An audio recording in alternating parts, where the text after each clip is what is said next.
Good afternoon, my friends. This is the Grim Flayer. Hope you're all doing very well today, and I hope you're ready for the first Pioneer League in quite some time on this channel. I believe in about a month and a half. That's about how long it's been since we played Pioneer for you.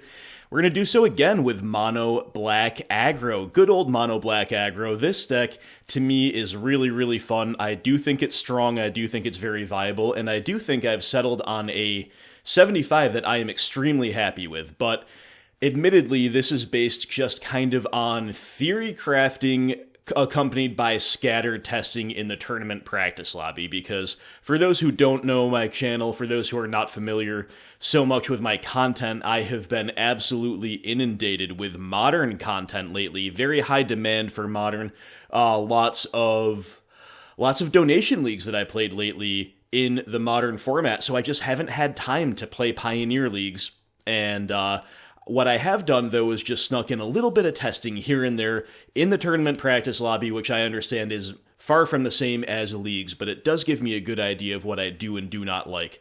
So I've kind of done that over the month of February, just a little here, a little bit there, and in the beginning of March I've done that as well. I have also kept my eye on the 5-0 lists, and I've tried things here and there. And this is the list I've settled on, so I'm just going to take you through the changes I've made to the list based on that testing, based on that observation, and again with the caveat that I don't play much Pioneer, but we're hoping to change that. We're going to play more and more of it as the months go on the channel, mostly with this deck, I think. But if we get comfortable enough with Pioneer to start tweaking the green-black decks again, we'll do that as well. Anyway, on to the changes that I've made. So firstly, we have an aesthetic change. I now have a planar Chaos Urborg, displacing my old UMA Urborg. I like original printings when I can, older printings when I can. I like this art better. A great upgrade, strictly better in my opinion, so you love to see that. But more importantly, we have some actual card changes. I am off of the 2-2 split of Wanderer and Gutterbones because I am on 2 copies of Kalidas. And when you're playing Kalidas, who can sacrifice a vampire or a zombie, you are incentivized to play the Zombie Jackal in this 1-drop 2-1 recursive slot over his Skeleton Warrior contemporary, the Gutterbones. So, Dread Wanderer times 4, even though I think Gutterbones is a little bit cooler, we'll go with the Wanderer to help Kalidas out. This Liliana's Triumph is a 1-of in the main deck. It is also a 1-of in the sideboard. The main deck one used to be an ultimate price, but the more I play, the more I am very, very impressed by Edict effects. Sadly, we no longer have Liliana the Last Hope in the deck, so we don't get that possible incidental upside, but just an instant speed Edict. Doesn't target the opponent even, and yeah, again, the Edict effects are really what's impressing me. I think this deck, when you're not against some kind of Bogles deck or some kind of deck playing really big haymakers like a Dream Trawler out of blue-white control, you're pretty good. Like, your Fatal Push can kill a lot of stuff, you're able to race, even sometimes attacking into, like, medium-sized things. So the Hexproof, the Indestructible, hence Grasp of Darkness, these are the types of things that have personally beaten me. So that's why I like loading up on Edict effects and Grasp of Darkness -X effects rather than playing something like the ultimate price that used to be in here. Finally, the most important change in the main deck is that I am on 4 copies of Rankle Master of Pranks. I read the Andrea Mengucci article on this archetype. It is probably over a month old at this point, but a lot of the pros and cons he identified with things he testing rang really true to me. They matched with my experiences very heavily. And whereas before I was on 3 Rankle 2 Spawn, Mengucci is on 4 Rankle 1 Kalidas. So I tried to give that different top end a try, and I actually really like it. I'm not as sold on main deck Kalidas as I am on the 4 Rankle. The 4 Rankle is just definitely where I want to be. I think this is the best card in our deck. It's the Liliana of the Veil of this archetype in this format, and playing the 4th, I have not looked back. I think that's awesome. Kalidas might be a Metal Call, might be slightly better as something else, I don't know, but I do think it gives the deck a different dimension, and admittedly so does Spawn, but I am playing Kalidas, and I have no complaints. But that is not set in stone. Moving on to the sideboard, so Agonizing Remorse is the card that surprised me the most after I started testing it. I used to play Duress, and coming from a modern background, when I started seeing Remorse pop up in lists, I was like, well, that looks awful. That looks unplayable. 2 mana, target a discard, what? But the fact of the matter is, in Pioneer, you can afford that a lot more than you could in Modern, and it also does not ever whiff. And Duress sometimes will whiff, even when it's well positioned in a matchup. That's why it's a sideboard card. You only bring it in when it's good. It still has a much higher chance to whiff. And also, if you think of the combo decks where Duress shines, even in some of those situations, you would prefer to take a creature with your Duress if you had the option. So Remorse gives you that flexibility, and if that wasn't enough, it can also tag a card out of the grave.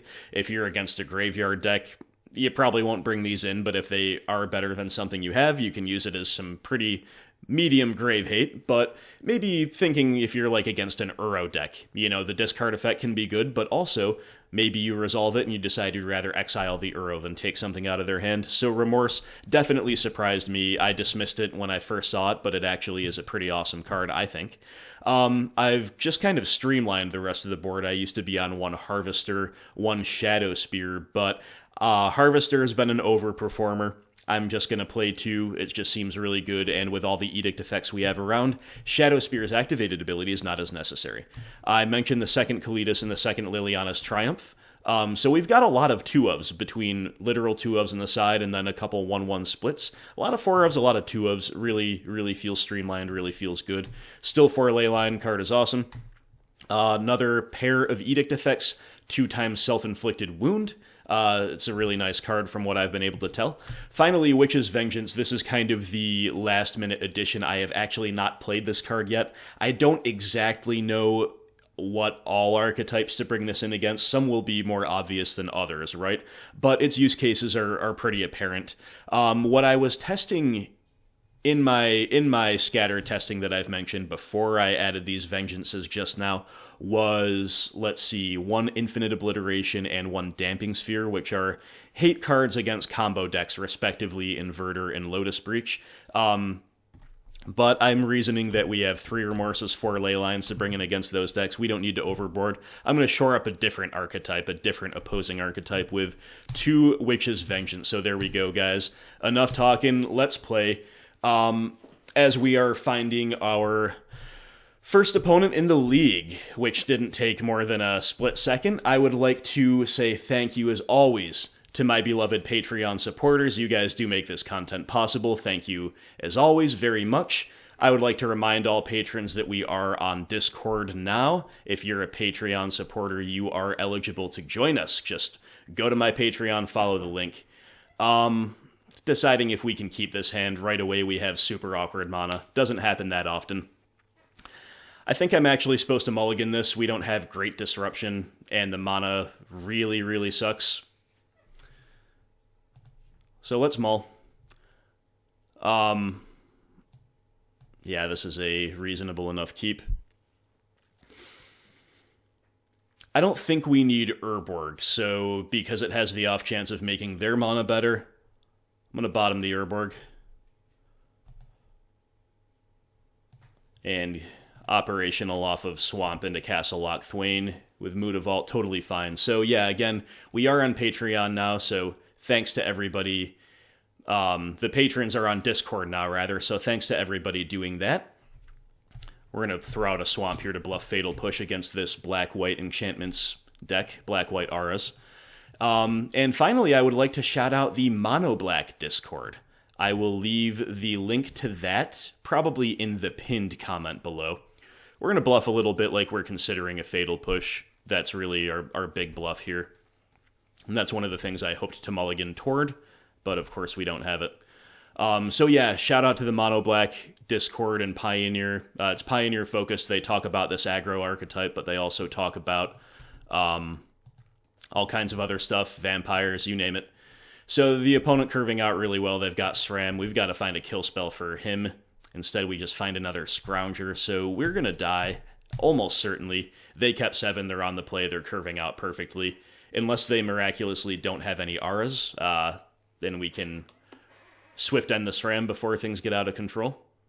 but that's just not going to happen. Of course, we wanted to do that while they were tapped out, too, because now they can protect it with this Alseed of Life's Bounty. Oh, no, they can't, because they tap out. So, lucky us, we get to kill the Stram. It's still not much of a blowout at all, but that's our play. We'll attack here. And we're going to lose the race as things stand, but if we draw another land, we're actually in a great spot with these Rankles. Rankle's like the best card against this deck. Griff's Boon is recursive. Opponent All That Glitters, yikes. Okay, we need a land to stay competitive right off the top. Come on, land. Yeah, baby. Okay, Rankle could, in theory, get us there. I don't really necessarily expect it to, but it's definitely in with a shot.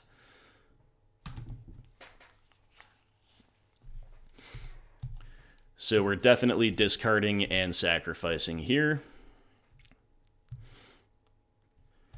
Pitch a Scrounger. I guess we're keeping another Rankle around in case they have removal, like on their main phase. I don't know how likely that is. Again, I am not very experienced in Pioneer at all. Okay, so we might win, we might not win here, but Rankle is giving us a real shot. Rankle is giving us our only shot, really. Another All That Glitters. Okay, are we dead? Yes. Jeez, that's so rough. That's so rough. Oh, man. Yeah, opponent's curve out was completely nutty. Completely nutty.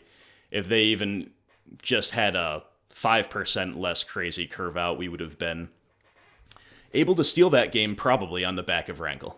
But we had a lot going against us. We mulliganed, we were on the draw, we had no early interaction to speak of, so what are you going to do? All of our Edict effects are going to shine here to a pretty significant degree. This is an example of how I don't know how to rate Witch's Vengeance. I guess we're going to put it over here with Harvester as something that seems playable. You could also see leveraging some number of Agonizing Remorse. I don't think we want the second Kalidas because it's a little bit win more. Like, yeah, he's fine, but it really hinges upon can you or can you not kill their creatures. So if you're already killing their creatures, you don't really need the Kalidas extra value. That's how I'm seeing it anyway. What to side out? I think this matchup's pretty fine, honestly. So we might not have that many cards to side out, especially on the play where we want to leave our threats in as much as we can and be more aggressive. Let's take a moment and think about it here.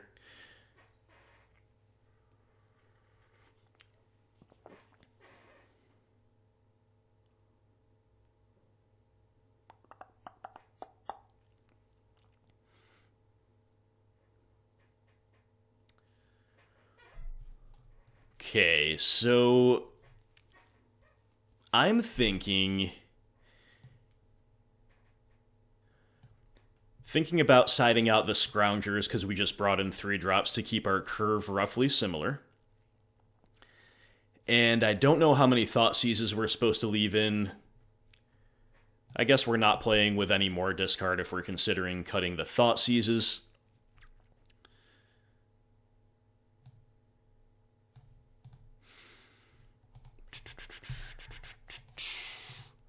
I honestly don't really want to make too many more changes. I think Aggro and Disruption is totally fine. I think it's totally fine. I don't think we necessarily need cards like Harvester.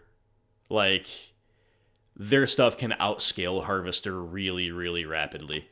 So the only thing that I feel I'm leaving out perhaps that should be in is maybe Witch's Vengeance, but we'll have to pay attention to the similarity of their creature types and all of that stuff. So, yeah, this hand does it. This hand does a whole lot. We will keep.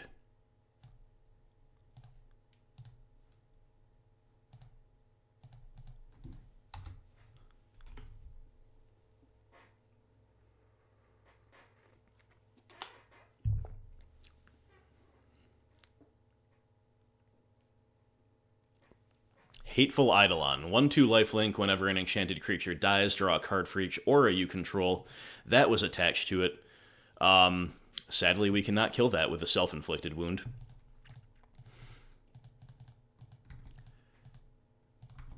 That's quite possibly the only creature in their entire deck we can't kill. I would have been pretty happy to kill it, but... So, it's actually kind of spicy to consider just, like, bluffing Fatal Push, because that's just a huge blowout. But realistically, we should Thoughtseize, and realistically, we should play our Bloodsoaked Champion. Actually having Fatal Push would be amazing. Wow, opponent kept a 1-lander with 7 1-drops. Oh, man. Wow, what a world. What a world to live in, my friends. So, this is insane, of course, because we just don't have a way to remove the Hateful Eidolon until we draw another kill spell, or the 3rd land, admittedly. 2 Ethereal Armors, those are brutal. I don't think we're supposed to take the Blessing because they cannot afford to just play Draw Go with only 1 land and hold that up. I don't think we should take Favored Hoplite. I kind of want to take either the other Hateful Eidolon or one of these Ethereal Armors. I think I'm going to take the other Hateful Eidolon.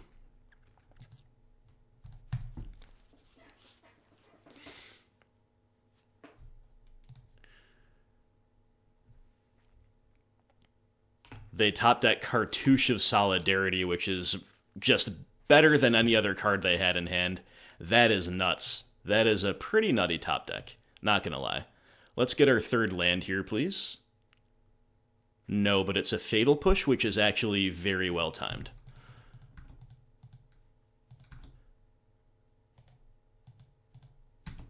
Because now they're probably going to try to stack up more things on this Hateful Eidolon, because we didn't have a push last time around. No blocks from OP.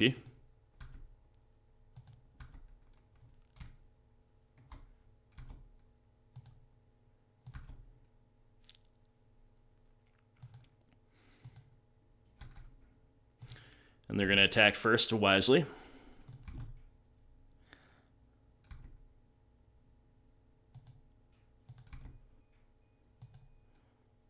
Okay, they're just passing, huh?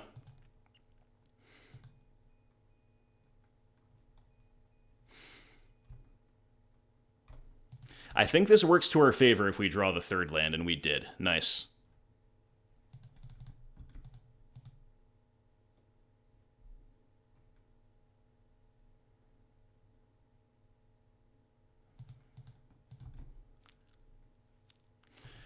So let's attack, see if we draw out, by chance, a Blessing on the Warrior here. No, didn't think so.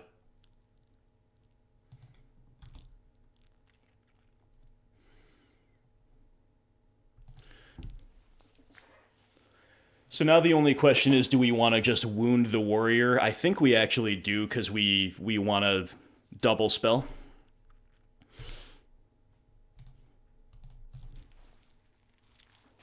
And then we want to be able to cast Riders from here on out. So as bad as that is, that's why their Cartouche was such a good draw. I still think it's correct. So we've kind of time-walked them with our sequencing. They do have their 2nd land, though, so they're good to go. So they go land into Ethereal Armor. They're still holding the Blessing. Alright. It's pretty rough. We will be able to kill this, but it's going to be painful. They're going to gain a ton of life and do a ton of damage first. So, of course, end step, we're going to push. Then we'll untap and Swift End, but it's pretty rough. So if our self-inflicted wound had been a Liliana's Triumph, we would have been way, way, way, way, way better off. Oh, they just let it resolve? Okay.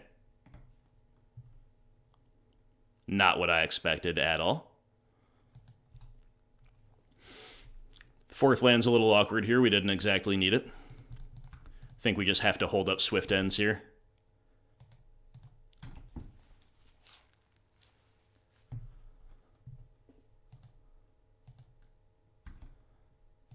If we draw Rankle, it'll be great. Other than that, Euphemia the Cacophony. At the beginning of your end step, you may exile an enchantment. If you do, create a zombie. Got it.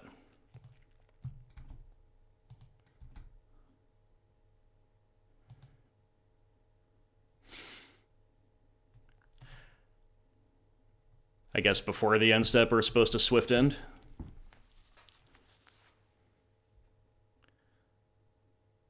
Yep. So now we untap and swift end again.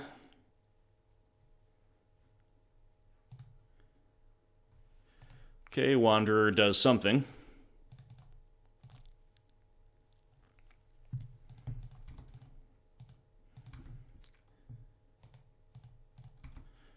Our guys can't block, so we got to attack.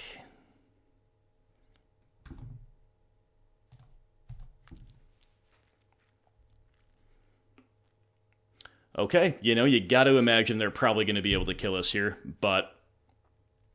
Yep, Griff's Boon, Ethereal Armor. And then play the Alcid for exactly lethal. Yep, so twice they've... what are you going to do? Their curve outs were pretty nutty as far as I can tell. Pretty rough stuff, but hey, Pioneer for you, At least those were some pretty straight up, pretty, interesting and skill testing games, but also played at a quick pace. Hey, that's what we're in for. I should mention that I did play one league with this off camera before I played this one. I did so yesterday, and we went 3-2, and the list felt really strong. I had really bad variance and still went 3-2. We lost to some completely nutty top decks when the blue-white control opponent was on the ropes multiple times. Settled the Wreckage, getting a 4-for-1. Repeated top decks of Dream Trawler, one in top deck mode. We also just kind of got outvalued by a Rakdos mid-range deck while we drew the wrong half of the deck, so that kind of sucked, but... the blue-white control matchup was really what was rough. But we did go 3-2. We did beat Burn handily, and we did beat Mono-Green Devotion back-to-back. So we did just kind of get wrecked there in round one, but my first run out with a 75, which I meant to cover in the intro but forgot to, was successful. It was 3-2, again, despite some bad variance. So let's... try to pull ourselves back up after that 0-2 to begin, but I think both of those matches were pretty close. If the opponent had just a little bit less of a pedal to the metal rollout in either game, we were able to stay in it.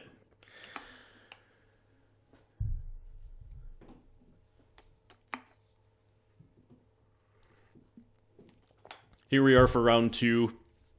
It's a fine hand. We'll keep it. It would definitely be nice on the play, so if they have like a turn one dork, we can grasp it before they get to use it. Okay, it is Swifty, so definitely would be nice to be on the play against Burn or whatever other red aggro deck this is. I like running out the champion here because we're not desperate enough to immediately chump block with a Knight of the Ebon Legion. And of course... Wild Slash on the Bloodsoaked champion is now a big deal overall in the grand scheme of things in a vacuum, whereas it is certainly a bit more of a big deal on our Knight of the Ebon Legion. So, we kept a high land hand, and we are just drawing only lands. So, I'm afraid my variance from last league might be continuing here for us, guys. This is pretty rough so far. The league is still young, though. So we attack. Beauty of Grasp being an instant, of course, is that if they want to do anything main phase, they'll be taking some damage. So we'll give them every opportunity to do so. They don't. So here comes our removal on the Eidolon. We lose 2, then the Swifty connects. They might have some more spells, but they don't, mercifully. Soulscar Mage. Okay, we need some action. We need a good spell right here. We get Rankle. I'll tell you, Rankle's not bad. And Rankle is going to price us into running out the Knight of the Ebon Legion. So therefore we're going to attack. The opponent might have like a burn spell upstairs and want a free block here, which would be a reasonable play for them to make. Instead of they just let us get 2 damage through, which is totally fine. So now we're running out the Knight, and even though it's vulnerable to Wild Slash, if I had nothing else to do, I had to wait till turn 4 for this. Now that we've got Rankle, Rankle is just clearly our path to victory in this game, as he is in so many games. Therefore, we run out the Knight just for something to do. If it trades 1-for-1 with a spell, there are worse things to do. And sure enough, that's what happens. This is a pretty rough way to go, though. Getting stomped by the Bone Crusher Giant. They've got the Giant coming back down the pipeline. Yeah, this sucks. And they're calling our bluff with their Mutavault for us having like a Fatal Push. That really sucks. Because, of course, we cannot afford to trade our Vault. We need it to cast Rankle. So, and we draw another land. Alright. Rankle's got to bail us out here pretty significantly. But if the opponent's kind of out of gas, then we still could be in a really good spot. So we need to Edict, and we need to discard. We'll pick one of our 3 extraneous swamps. What do you think, guys? Do you think we can afford one of those? Bye-bye, Bloodsoaked Champion. We just got a mountain out of their hand. So once again, we're just like facing down a really strong opposing progression. So opponent smacking us for 3, then presumably playing the Giant. To which we will... To which we will lose...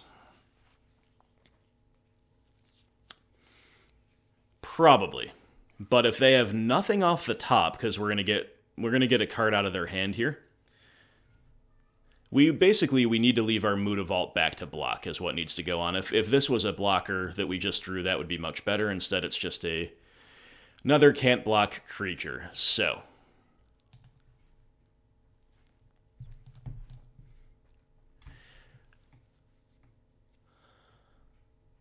So whenever he attacks, you can bring this back? Yeah. So bring back the champion.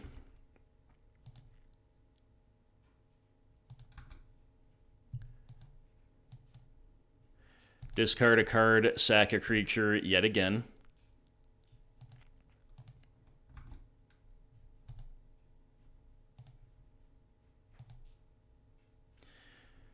Yeah, our draws have just, like, not quite been enough to be amazing. Like, can you imagine if we were operating on 1 more land here and could bring the champion back, or if we had, like, a Fatal Push at any point in this game? A Fatal Push, I think, would make us favored.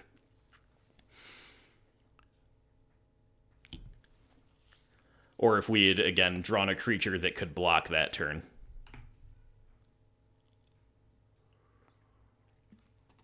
We had drawn, like, a Murderous Rider or something.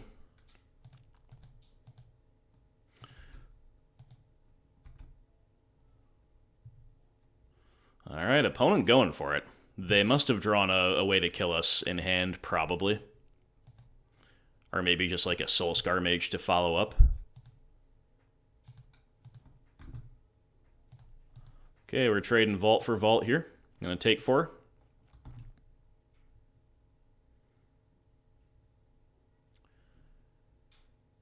Goblin Chain Whirler. So yeah, a creature to follow it up. So we're at 1. What is our out? I don't know. An Edict? Not a Thoughtseize. Not a Thoughtseize.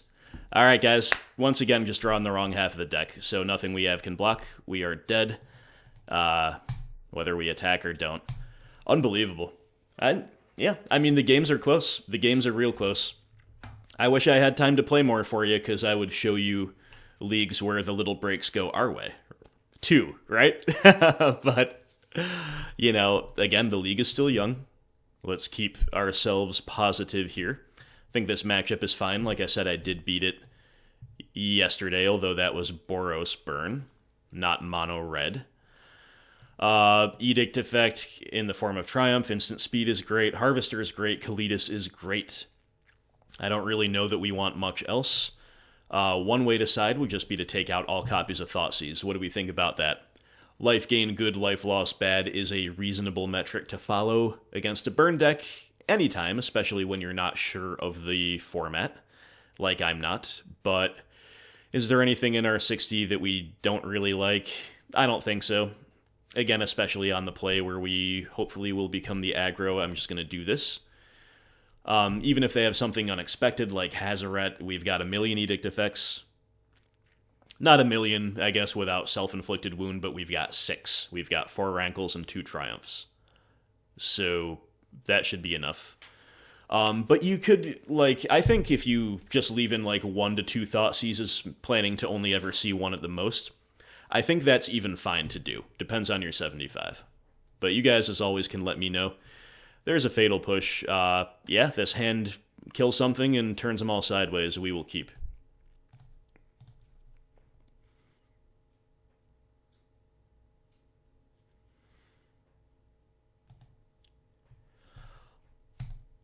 I'm going to play Wanderer in case they have whatever, is it Magma Spray, that turn 1, or that 1-drop exile removal spell? I think it is. Just play the slightly lower value creature in the face of a potential Magma Spray on turn 1. I hope I'm thinking of the right card. Again, new to the format, maybe I'm just making something completely up.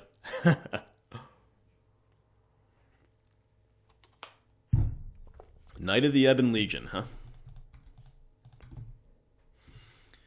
Well, we are going full tilt aggro, my friends.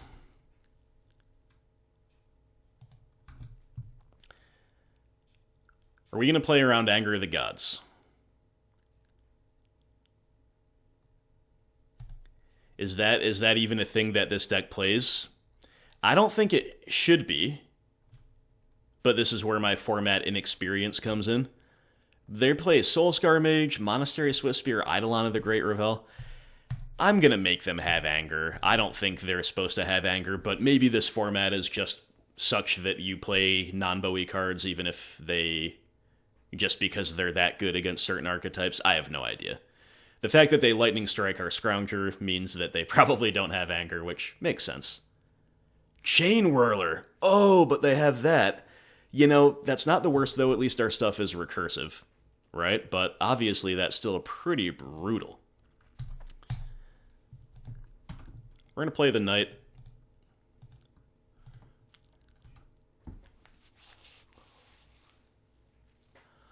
See what the opponent's got here. Whenever another creature enters the battlefield, Ferocidon deals 1 damage to that creature's controller. Well, that's a really good follow-up to Chain Whirler. Okay. Players can't gain life. Yeah, I mean, that's a thing. Just gonna let it resolve, though, so I can hold off their Chain Whirler. It's better to take 1 than to take 3.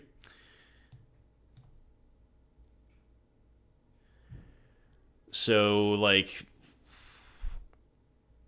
not sure if I'm supposed to get the Scrounger back now at the expense of a champion just because they're all bad against Chain Whirler. I guess I'm going to do it just to be mana efficient, but... Knight can now die to Wild Slash, but we definitely can't hold up 3 mana forever, right? They don't have it. Alright, Kalidas. That should be a pretty good draw. We say Kalidas, we say go, and hope they don't have answers.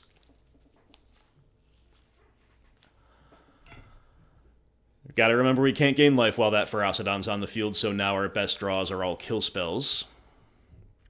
Another Ferocidon. Yikes. So this isn't really burn, it's like, well, maybe it is burn. I don't know what burn decks look like, but it's definitely got more of a top end. Alright. Man, that was a great draw, too. Don't mind if I do. Alright, let's hope they don't have a kill spell for this guy. That was a heck of a top deck. These Ferocidon triggers are really starting to add up. However,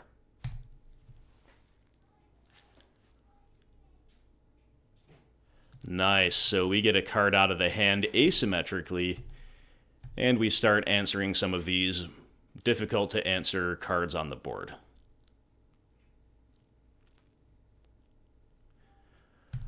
Put our Scrappy back in the bin to be used later, hopefully.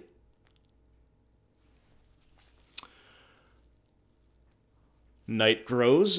We take another trigger as the Ferocidon dies. Another 2, I think it was, because Kalidas' zombie entered the battlefield. A price worth paying. The third Ferocidon, really? Really? But they're losing to their own Ferocidon triggers, too. So let's keep drawing really well. We could draw removal right now. Fatal Push. That's actually really reasonable.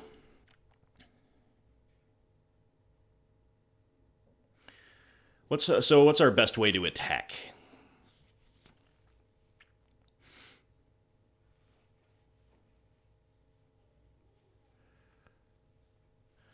Like, we could send... So, if we're pumping the Knight...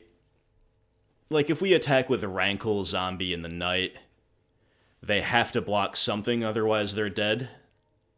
That's probably incorrect, though. I think I'm just going to attack with Rankle in the Knight. The other thing we could do is just, like, main phase...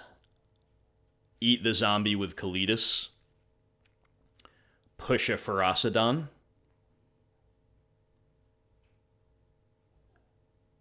But that's not quite enough to attack. I think I'm just going to attack with Knight and Rankle here. There's a few different lines, though. But I like this one. If we could, like, if they didn't have the third Ferocidon to shut off our lifelink, that would be something. Yeah, okay. Apparently that was the right attack. Opponent concedes.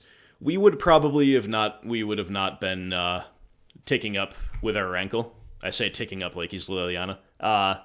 Discarding with our Rankle, we would have just cashed in Zombie to kill one of their creatures and then passed, holding up Fatal Push. Anyway, we're on the board. We gotta win. We gotta win, and that was a pretty good progression that they had too, not gonna lie. So do we want to play any copies of Witch's Vengeance in the face of all of those things, all of those horrible things we just saw? I don't know. Nothing else looks really playable. Like, again, maybe like one Thoughtseize isn't the worst. Though a lot of those things do way more damage on board than 2 over the course of a game. So how do we feel about getting a little bit more reactive with 1 Witch's Vengeance, 1 Thoughtseize? Again, it's possible neither of these cards should be in our deck, but you saw how badly, like, our 1-drops were outclassed in that matchup? Or on that board state, rather. So I think I'm going to cut 2 Dread Wanderers and see how we do with that.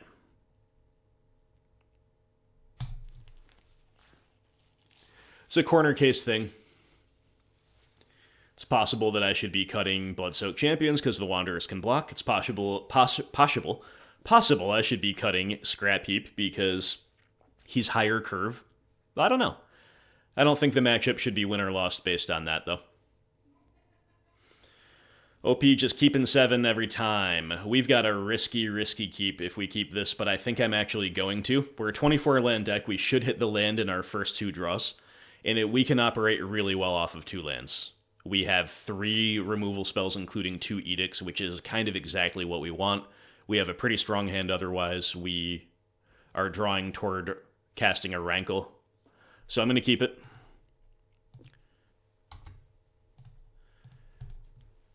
Hope the top of our deck is bountiful, my friends.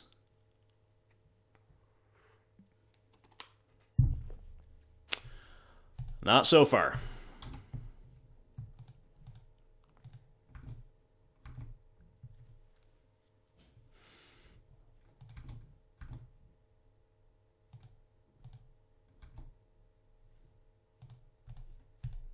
All right, we're going to push. We just Might be getting Eidolon here, but no. Alright, land. Land. Oh, come on.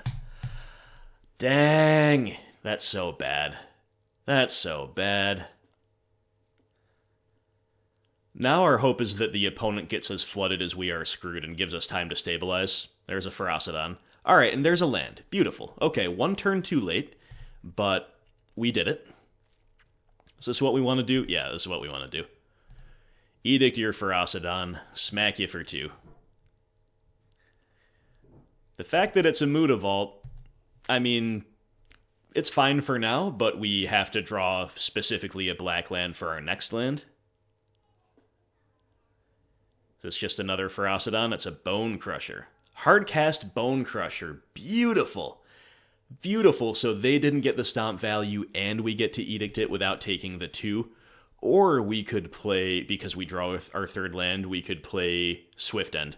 But I think we are supposed to edict and get another champion down. Nice. Liliana's Triumph. This is exactly what I'm talking about, guys. I've been very, very impressed by the edict effects. Alright, so now Chain Whirler would be a beating, but not unbeatable. They have Soulscar Mage. Alright. We've drawn all 4 of our lands on curve. That is just awesome. I'm actually not clear that I want to play Rankle, though. I think there's a lot of risk of him just getting hit by a lightning strike if we do that. And plus, like, Rankle Tick Up isn't very good now because our hand's pretty good. Like, we could do it, we could pick Scrappy. But I actually think I'd rather just Swift End the Soulscar and attack for 4. We have been very fortunate to draw out of our one-lander. It sucked to miss the first one, don't get me wrong, but hitting lands ever since then has been great.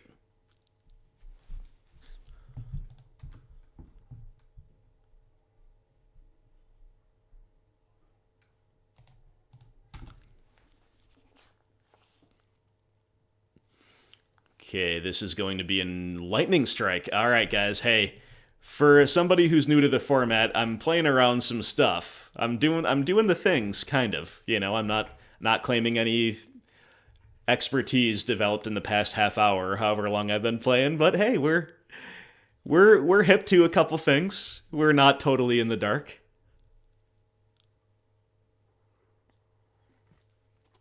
Opponent just passing again. Once again, I'm a little bit inclined to hold back my Rankle.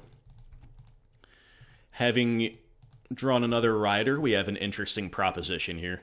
But the first thing I'm going to do is just attack, see what happens. Probably nothing.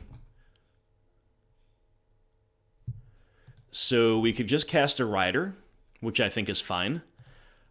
Or we could do what I'm going to do and just really take the aggro role, get a free champion back, play a scrap heap, put a 2-turn clock on them. We're still at 17. We time-walked them because they didn't have a good removal target if they're just waiting for something that matters to remove, like this Rider.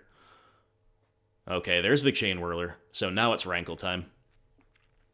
We've drawn a Mutavault. I think we're supposed to pitch that and hang on to our Rider. So now's our window for Rankle.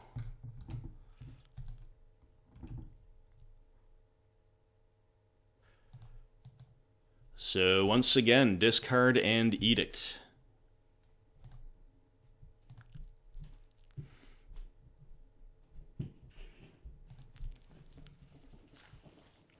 Cool. So now they got the Rankle to contend with. We've got a bunch of buybackable cards in the yard, and we have 2 2/3 lifelinks at our disposal should we need them. 4-drop from the opponent. Did they play Chandra or something like this? Torbran? Yeah, there's a Torbran in the graveyard. Maybe they have another one. Yeah, Chandra. Okay. Ticking up for a lightning strike and a braid. Alright, that's a pretty scary turn, not gonna lie. Or it would be if we didn't have another Swift End. So I guess we just kind of have to Swift End Chandra. Draw a Fatal Push makes that pretty acceptable. Because we're Potentially still double spelling if they have a 1-drop or 2-drop to play. Torbran. Yep. Okay, another swamp.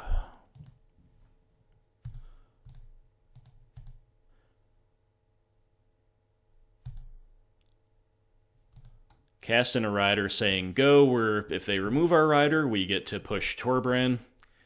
If they don't, we get to exile Rankle to buy back a Scrappy.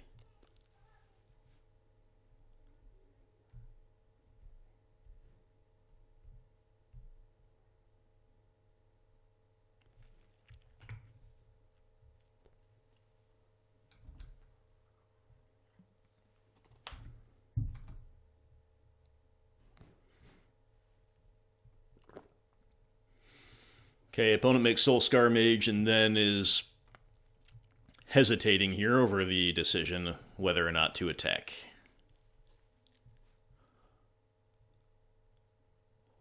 They will not. So as promised on the end step,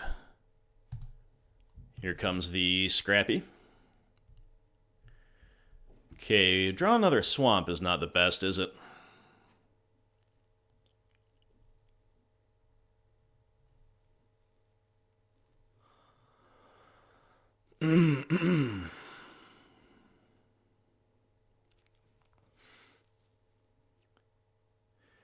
It might actually be pretty good.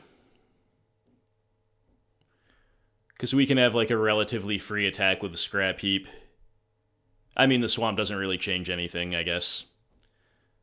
But we can buy back 2 Bloodsoaked Champions and Fatal Push the Torbran.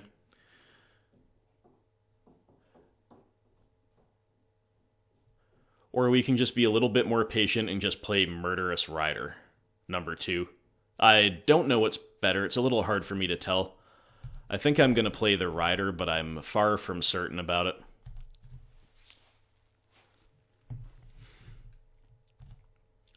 Just going to say go.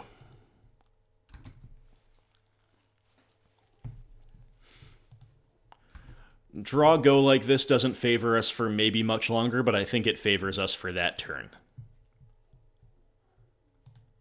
Castle Embereth so they can pump, or they can cash in Ruins. Got it.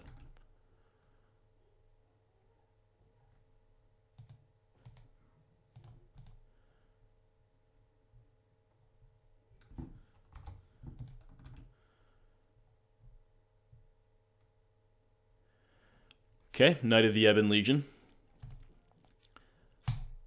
I think that makes me want to just play this and say go. Our attacks just get better and better. Eventually we can just Fatal Push the Soulscar and swing all out. Next turn we can, probably.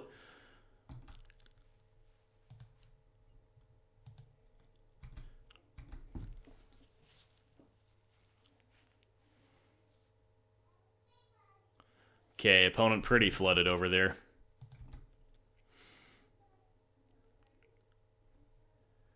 They're flooded to the point where I am going to actually activate Castle Lock Thwain, which is not something you do every day against a red deck wins deck.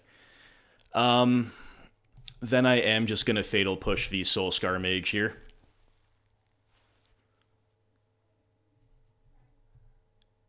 And that appears to be the concession. Yeah, so, you know, if we had to, we could have taken a more aggressive line there to try to close out the game, and I bet we would have succeeded, but given our draws, you know, given the fact that we had some high-value plays to make, like hard-casting Riders, playing Knight of the Ebon Legion, and we were holding up Fatal Push the entire time, I think the conservative approach was pretty good there, just in case the one unknown in their hand was something really, really good. Yeah, so there we go, guys. We have turned round 2 around anyway. That was a fun one. And we have broken back even in the league. We're on the W column, and that was fun. I do like playing against Burn in basically all formats. I like that the games are, like, every decision point matters, and specifically against Burn, because it's unique in the sense that every life point matters, a lot of the decisions feel like they have an outsized impact. They're very, very impactful, every decision. And I never feel like the red deck wins archetypes are unfair. In fact, that's why I built into one of them, Mono Red Prowess. I think they're pretty healthy for the format, pretty fun to play with and against. Like Vanilla Burn, I don't know how long I could realistically play that and keep being entertained by it personally, but overall, you understand the point. This is a pretty bad hand we have on the draw. We've been on the draw all 3 rounds. This hand probably just doesn't beat most hands, right? It doesn't disrupt until turn 4. It's a 5-lander. I think we have to mulligan. I keep most functional hands in a blind game 1, and this is functional, but it's very weak on the draw. I'll probably keep it on the play, or consider keeping it stronger. Yeah, send it back. This much better. This is a great 6, we'll keep. And the only question is what to bottom. Certainly not a land.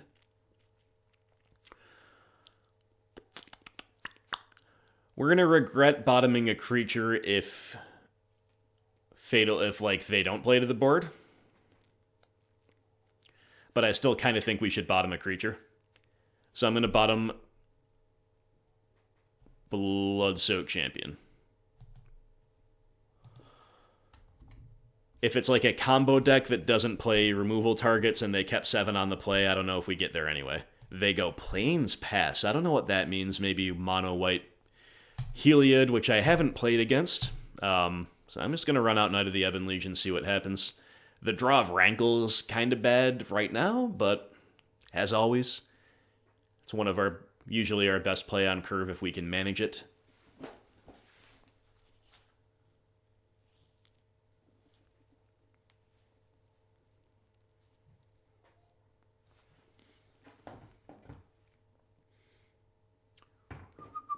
What are you going to monetize us, opponent? Yeah, okay. Anafenza Kintree Spirit. Yeah, this looks like Heliod to me, but I don't really know what that deck... I don't really know how to play against that deck. But drawing another removal spell seems pretty good. If we weren't going to draw a land, we might as well draw more removal. So we're going to Grasp here, swing with the Knight. Lands are still our best draws from here on out because... they're going to let us double spell, they're going to let us pump the Knight, they're going to let us to get to Rankle. There's Heliod. Sure. Here's a land. Sure. Alright, so... I wish I knew how to play against this deck. I'm going to assume that holding up Fatal Push is pretty good here, and that also deploying Scrounger, even if we didn't have Push to hold up, is arguably better than pumping the Knight, so let's do that. It'd obviously be really nice to be holding up Grasp of Darkness instead or something, but this should be... our curve out's been pretty good considering the mull on the draw. And we are against turn 3 Heliod. I don't know what's up with the opponent's deck. They've taken a Sharpie and they've blacked out all of their art. Very intimidating. Very, very intimidating. Walking Ballista for 2.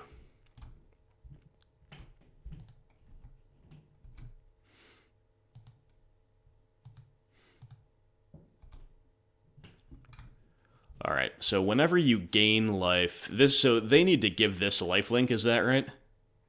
So right now this is just a normal Walking Ballista for all intents and purposes. Alright, so we could untap, try to draw a land, and then we could save our Knight in response to the push. In response to them pinging him with the push. That'd be really high upside. I think I'm going to, though, because if we don't draw a land... Well, the reason to push now and to force this trade is if we draw a land, we can then go Rankle, but do we really want to Rankle and lose our Grasp of Darkness? I don't think so, so I'm going to untap. Try to draw a land. Oh, literally could not be more punished by drawing another Rankle. Really, another Rankle? Ooh, that sucks. Alright, whatever. So they get to 2-for-1 us. At least now if we draw the 4th land, we have something free to pitch to our first Rankle, right? But man, that would have been nice.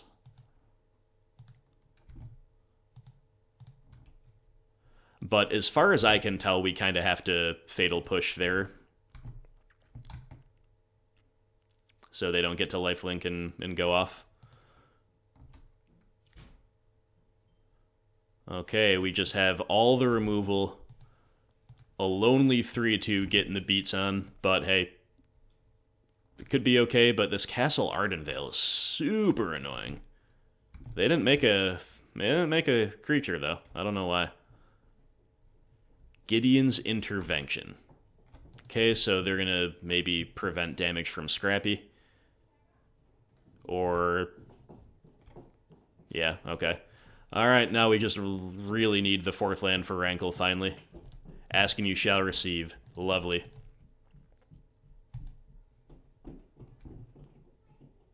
So we're tapped out. They might be able to untap and combo us, but... so we cannot... they're preventing all damage from Scrappy. Sure.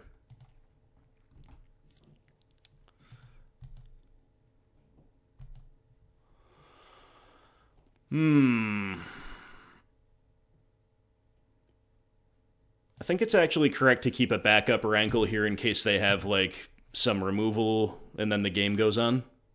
We're going to pitch Fatal Push because...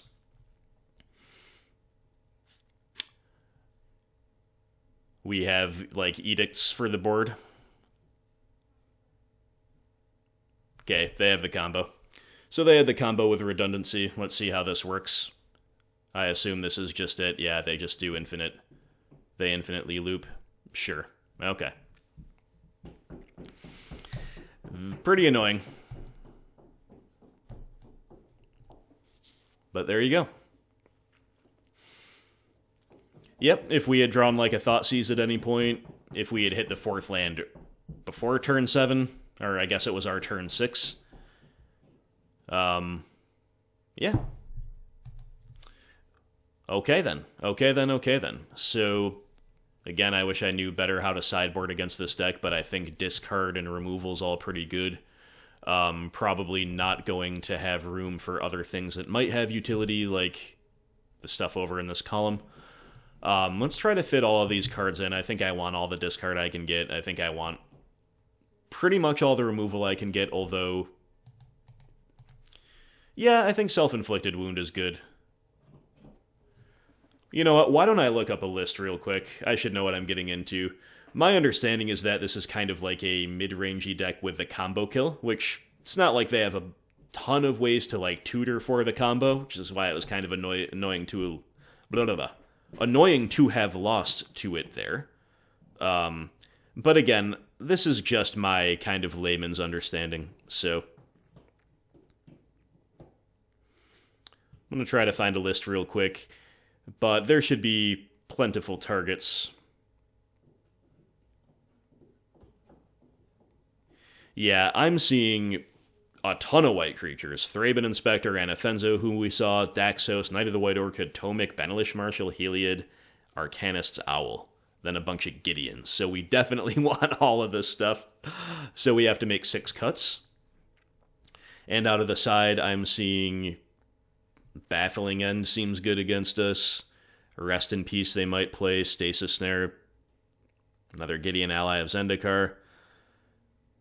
Elspeth Conquers Death. They've got a ton of stuff. Glass Casket. They've just got a million... at least that list has got a million things that we're going to struggle to win through. So how do we do it? How do we get there? I think Kalidas is totally fine here, but I think I'm going to put a premium on aggression and disruption.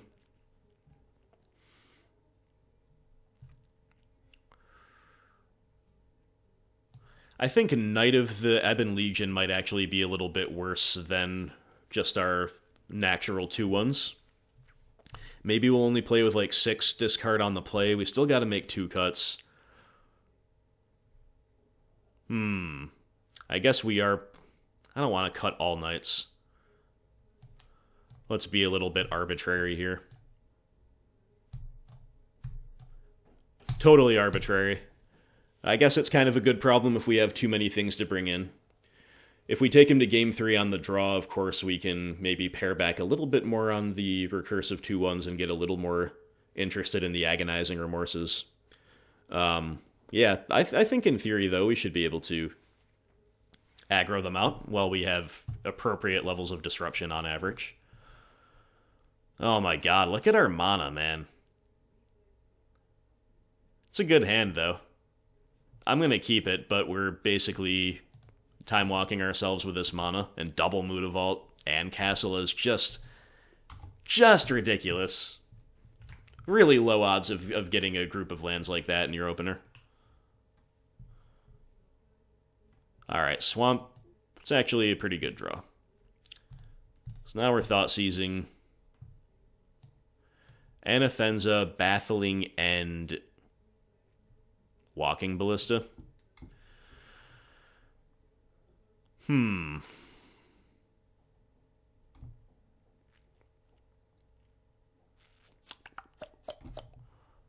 of think it's just Anafenza here.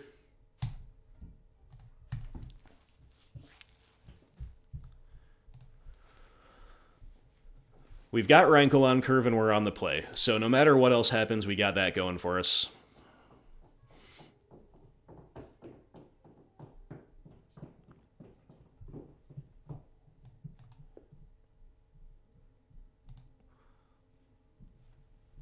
They have top deck Daxos, who is going to stabilize their life total and be a good blocker.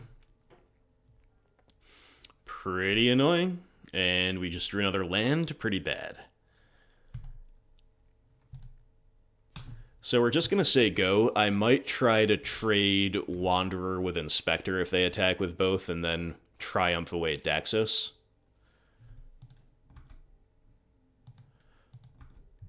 Okay.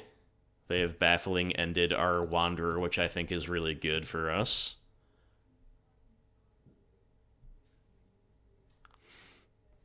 Might as well Triumph now on the off chance they sack the attacker, right? But they're not gonna. Okay, but they're gonna lose him to Rankle.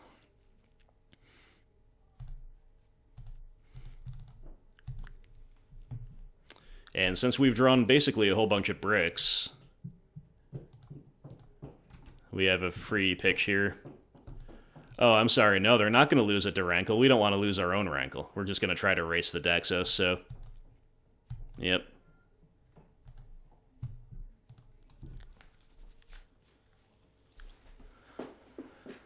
Okay, we get a land out of their hand, just like we got one out of our own. They're main phasing a Clue. Idyllic Grange, what does this do?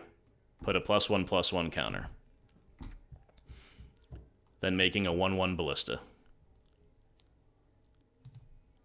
The race is on.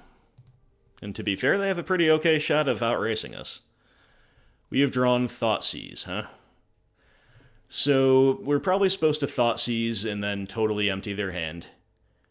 Then we could attack with both Mutavaults and then Edict, losing one Mutavault when Rankle connects. Yeah, I like that.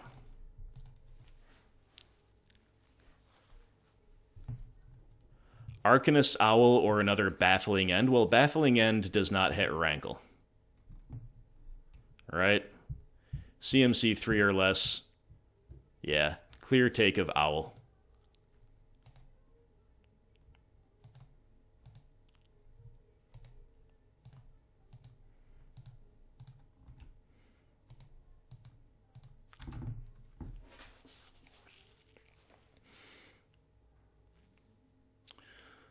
Turn them all sideways, get the Baffling End out of their hand.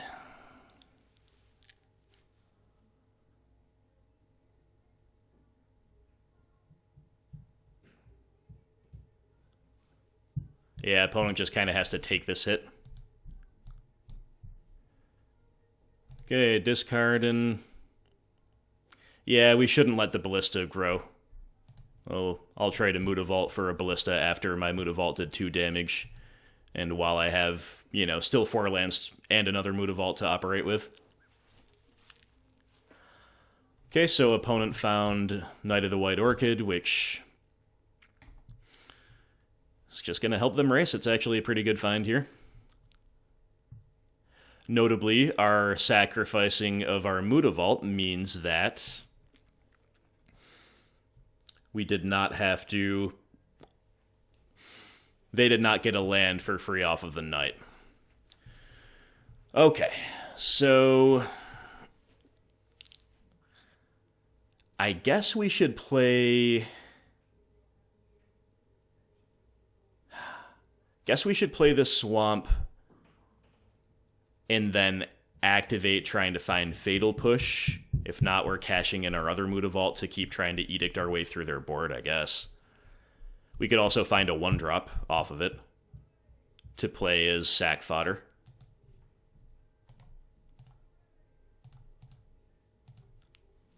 One drop spell. Not Thoughtseize, to clarify. Oh, a Swamp.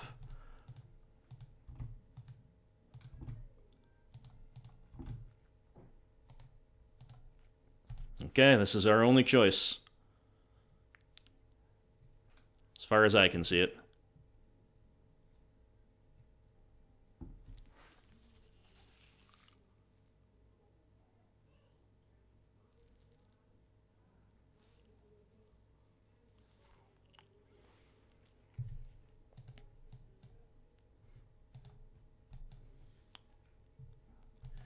If we just had like one...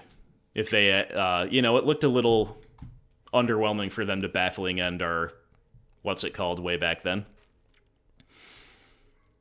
Our Dread Wanderer. Oh my god, of course we draw the Thoughtseize. Ooh, okay, so now our only play is to trade Rankle for this Daxos. Remember when they top decked the Daxos right on curve? Seemed like a pretty good draw then. It's gained them a ton of life. It blocked up the ground pretty well for a little while, and now it's just winning the race against Rankle.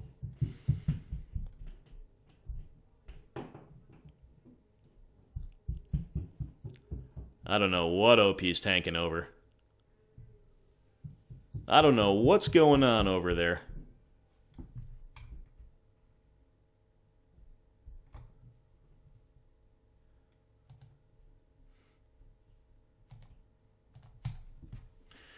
I'm just gonna, when they give us priority back, I don't know if it will have already left the main phase. Yeah, it did. Okay. There's like a weird outside consideration to trying to castle first and go to 1 to try to draw exactly a 1-drop so we don't have to lose our Rankle. But that's just pretty loose. I don't think I should do it anyway. Like it, if we don't do that and they draw any creature, we're dead on board. So, yeah.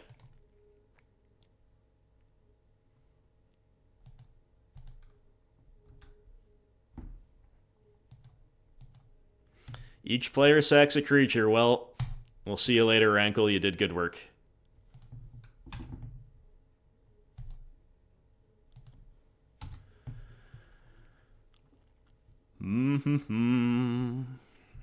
All right.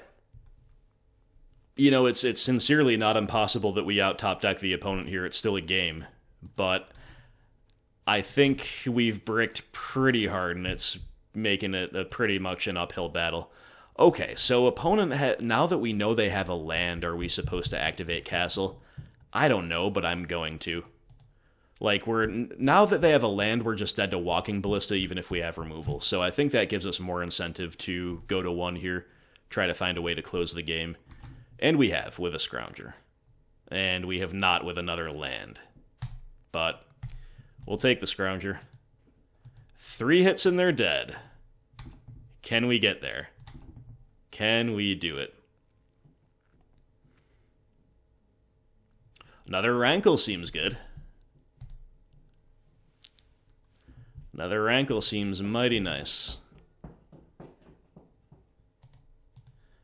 I don't know if this deck plays Settle the Wreckage, but we're about to find out. Stasis Snare? Okay. That was a really good top deck from the opponent. If they weren't going to top deck a way to end the game, that was probably their best draw. A lot of their removal, like we've seen with Baffling End, cannot hit Rankle. Okay, opponent with a brick. Another Rankle. GG. You can't stop Rankle sometimes. You can't stop them. That is epic. Woo, that's a feel-good moment. Pretty lucky to hit runner Rankle when we're trying to close out the game. Not gonna lie. But again, we had plenty of our share of bricks. And the bold move to activate Castle Lochthwain and go to 1 is what made that all possible. So, I'll take it. Good game. Unfortunately, we still have to try to win game 3. Yeah, I don't know exactly how to side, because again, like, so many cards are playable that are currently on the bench.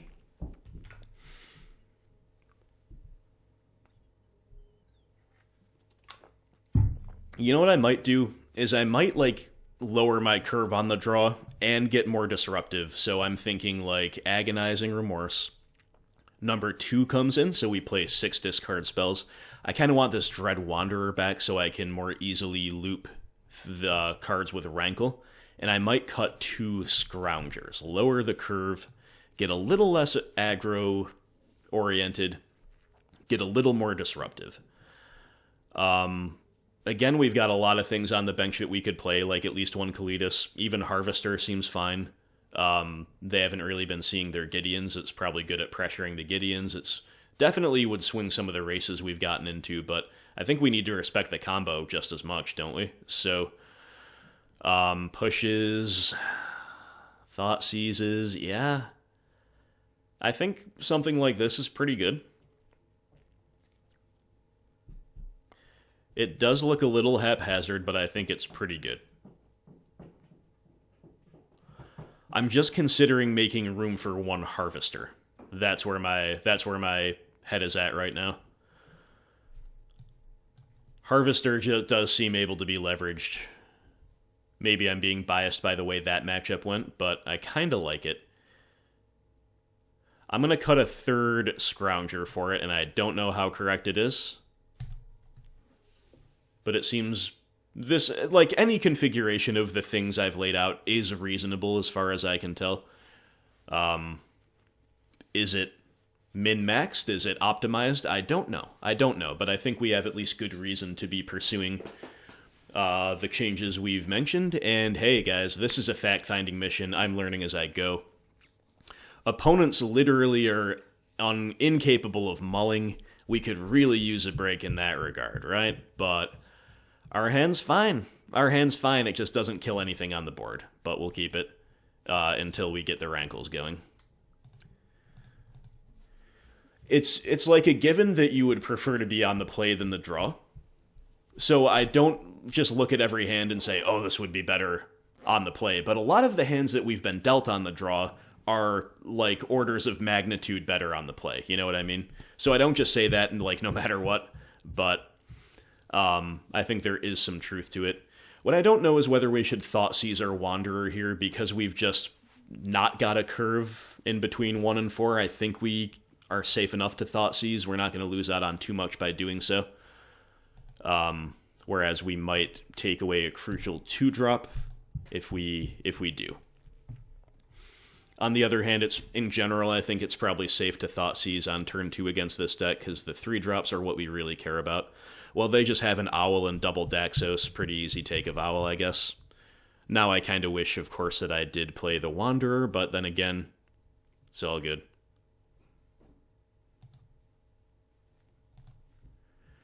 Well, we've drawn yet another Rankle. Okay. We're going on the Rankle plan all out. We're going to see if it works. There was the most minor of considerations to playing Swamp there, so we could bluff Fatal Push. However, with the combo nowhere in sight, with them having duplicate legendaries, I did not feel the need to. Think we'd rather just play Mutavault and more effectively race them. What I do wonder is if, like, Stasis Snare and cards like that can hit Mutavault. Okay, opponent goes Rip. Rip into Grange, and we have drawn a Rider. Rider is a really nice draw, as far as I can tell.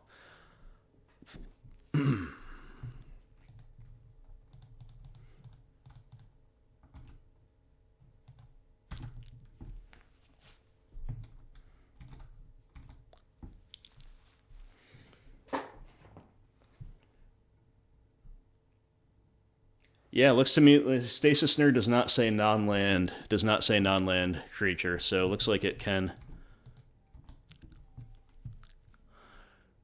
So one pretty spicy line here is to just take the hit for 2 if they attack, and then that way we won't have to Edict with Rankle next turn if they just say go.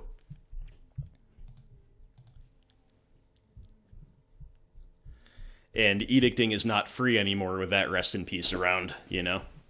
It's still going to be pretty good to trade our 1-drop for their 2-drop and you know, when with their things outsizing ours sometimes. I think I'm going to do that. I think I'm going to take the hit. Maybe they play something different. They don't. All right, this is fine.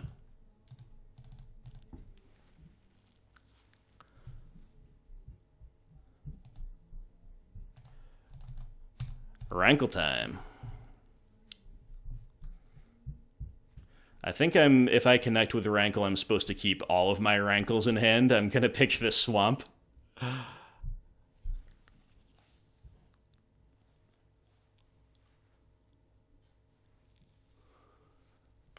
Once again, opponent just hesitating with this on the stack.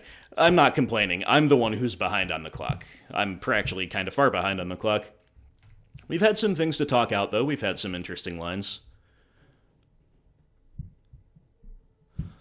All right. Stasis Snare is what they've got. Sure, we got another Rankle where that came from, so the beats continue.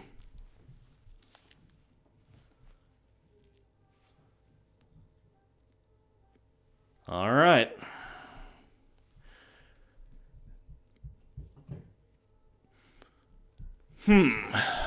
Drawing Knight of the Ebon Legion is an interesting one. I think what we should do is play the Rankle, see if it connects, and if it does, maybe we pitch our 3rd Rankle and then go Swamp Knight in the 2nd main.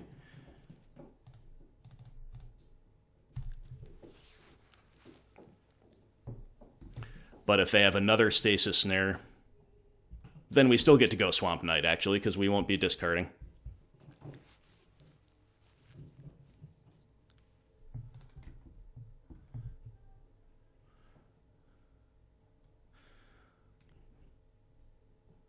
Do we want to trade our Wanderer for a Castle Ardenvale token? We're missing out on 2 damage if they have, like, another Stasis Snare and they can't make the token. And they're going to make the token anyway if they have nothing better to do, so I guess we just attack. Castle Ardenvale is a super annoying card for me personally to face. I think it's, like, there's something cool about it, you know, it's a castle, it's epic, but it lines up pretty well against these go-along white decks with mono-black, doesn't it? They do neither. Interesting. I don't know how to read this. I thought they would either have a spell to play or they would make a token and trade it. Is there any world in which we just don't tick up? No, I think we have to discard, right?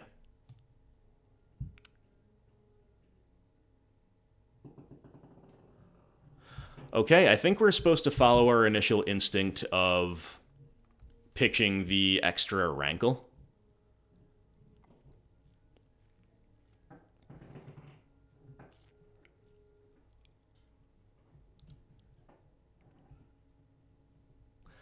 But that is...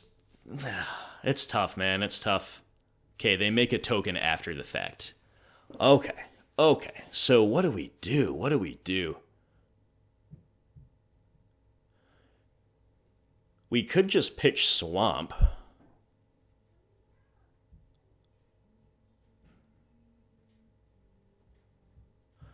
The list I looked at had only 1 Stasis Snare in it. So I think I'm going to go for max. Like, I'm just going to assume they're probably going to struggle to answer this Rankle. So we're going to go Swamp Knight here. The Knight gets the trigger, too. Okay, we just got a Plains out of their hand, so their hand is Daxos. That's the scoop. All right, guys, we are doing it. We're back to our winning ways with mono black aggro. That was a really fun match. I'm loving Pioneer with this deck. Modern is still my favorite format, but this is my favorite way to play Pioneer. All due respect to my mid-range green-black aficionados out there. I will revisit that, and I think I'll revisit it using someone else's list. Maybe if someone has a donation league coming up, a Patreon supporter has a donation league, and they want to see me dip back into it, cool, awesome. But, you know, I'm a busy guy. I'm a family man. I work 6 days a week, and I spend a lot of time on the channel, too. Plus, I have to, stay healthy. I have to get a little exercise and all the rest. So, what I'm trying to say is I am trying to kind of master Modern. I'm trying to always be in a position where I can tune a mid-range deck. I can give people advice how to tune their mid-range decks for local metas. I simply don't have the time to master a second format. Therefore, not having the time, I would rather play mono-black aggro most of the time than green-black X mid-range, which does constantly need to be tuned to the format. And don't get me wrong, I do want to master this archetype and eventually learn Pioneer pretty well. But anyway, long story short, it is fun to play some occasional Pioneer, and hopefully more than occasional as time goes on, with this awesome archetype, and we're 2-1. And we've won our first die roll of the league. Hope you guys are having fun as we enter round 4 here. Yeah, this hand wants to draw a couple lands, but it's a certain keep.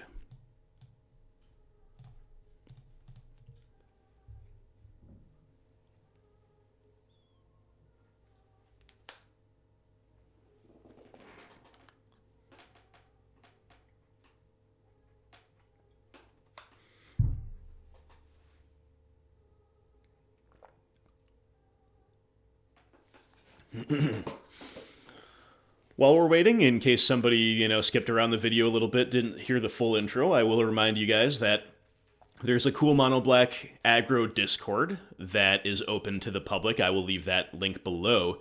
And if you are one of my Patreon supporters at any tier, even $1 a month, you have access to our brand new Discord server, the Grimflayer MTG. Patreon exclusive Discord is live, and we're having a lot of fun kicking it over there. We've got pretty good plans for the Discord, custom emojis. We are also setting up a section where you can where we will promote your content. I have a lot of patrons who are content creators in their own way. Some are YouTubers, some are writers, some are musicians. We'll even do non-Magic related stuff. So I always help my guys out if and when I can.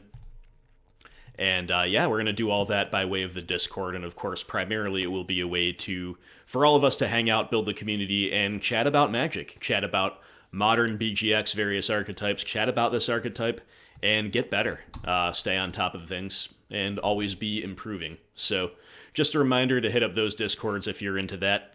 And we are against another Plains deck, and we have drawn Knight of the Ebon Legion, which gives us probably a pretty good turn here of attack. Then, there was a tension between, do we Thoughtseize or do we play Scrappy? Might have gone for the Scrappy, frankly, but now that we have another 1-drop, I think I'm Thoughtseizing. It's nice to see a lot of basic planes in this format. You don't see those so much in Modern these days. The same exact deck. Okay, well, we could take the Heliod and just, be ultimately ultra respectful of their combo. But there's a lot of other problems going on. This hand is actually amazing. Gideon's Intervention is a pain. Knight of the White Orchid is like the card I can't beat unless we draw a land. But they're not going to play Knight on curve. And then Stasis Snare is obviously an issue too. I think we should operate as though we assume we're going to draw the third land, because if we don't draw the third land, we're just not going to beat their curve. So assuming we're going to draw the third land, we can Rider away the Gideon, we can Rider away the Knight. I think we should be taking Heliod. But they're playing a really good value game, so maybe we're supposed to make them have it. We're kind of making ourselves have the third land. Maybe we're also supposed to make them find the combo. I don't know. but Heliod's the one card we can't beat. So if we assume we're hitting our land drops, we can beat their plays, right? And there is something nice about leaving, like, the fact that Night is their only 2-drop, because they won't get to draw land out off it if they run it out.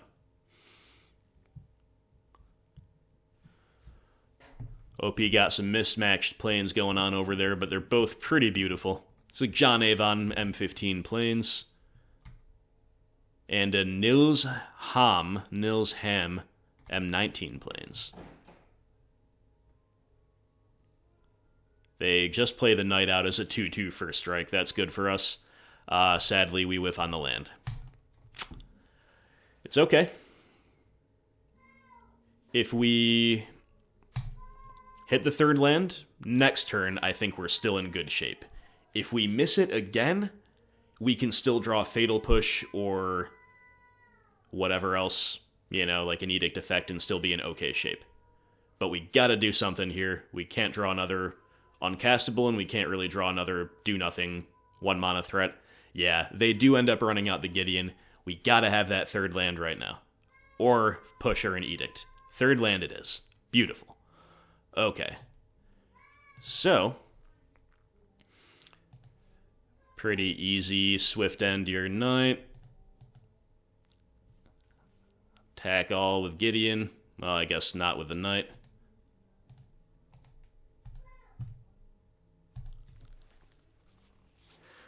The swamp coming when we needed it the most. You love to see it.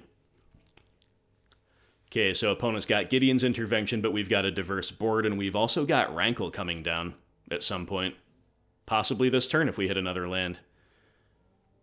Looks like they are tapping out for the Intervention, though. Unless they... yeah, sure. Okay, let's hit a land for Rankle. Although, pitching the Rider would suck. Maybe we wouldn't even want to do that. Huh. They name Murderous Rider. Okay. Does that mean we can still cast Swift End? I assume we're going to be able to find out. Well, we'll see. Awkward draw of Dread Wanderer. I think I'd rather pump and race and also get in a position where I can start outsizing with the Knight more easily.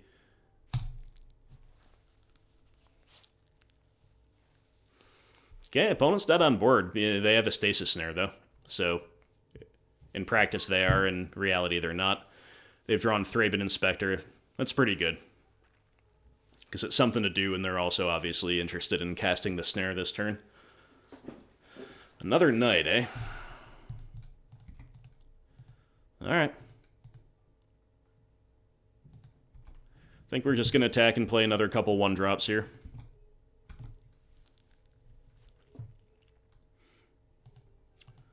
Oh, they're making the trade. Okay. Or will they? They're chumping. No, they're deciding. Trade, jump, trade, jump. Okay, they trade. And then they're going to snare the Knight, I guess.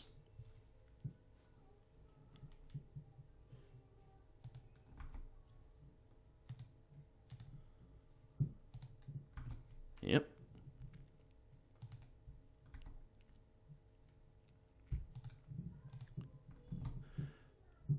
Trade's pretty good for us because it's kind of 6-1, half dozen of the other to play a champion or to play a wanderer. But that one is value positive, and we still get to run out our Knight. Doesn't quite trigger, but we're still really making them have some stuff here. They can buy time with Castle Ardenvale. But there's a tension between that and the Clue, maybe, but Nykthos can help them with that. Uh-oh, what's this, a huge ballista?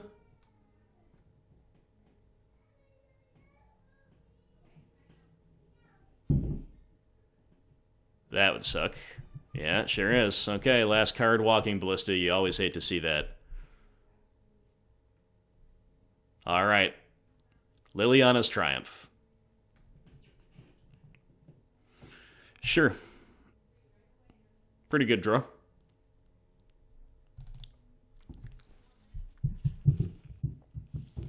They do get to clean up our board pretty nicely, though. It's going to be a major X for 1 for them. But despite being trapped on 3 lands for 7 turns, which is just ridiculous, we are still operating pretty smoothly with some low curve spells.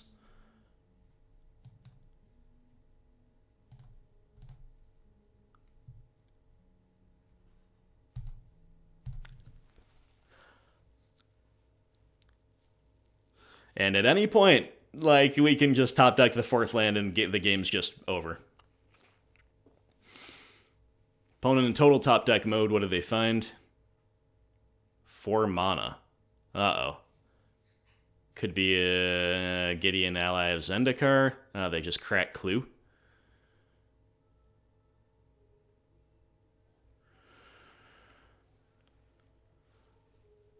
Then they make a token. All right, and then they pump the token. Let's get a land and end this game. No. Okay, can we cast Swift End?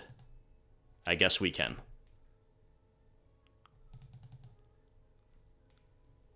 So we're just casting some strictly worse heroes' downfalls right now, but it should still be enough to help get us there. Unless they have Path to Exile, which ain't in the format. We just got there.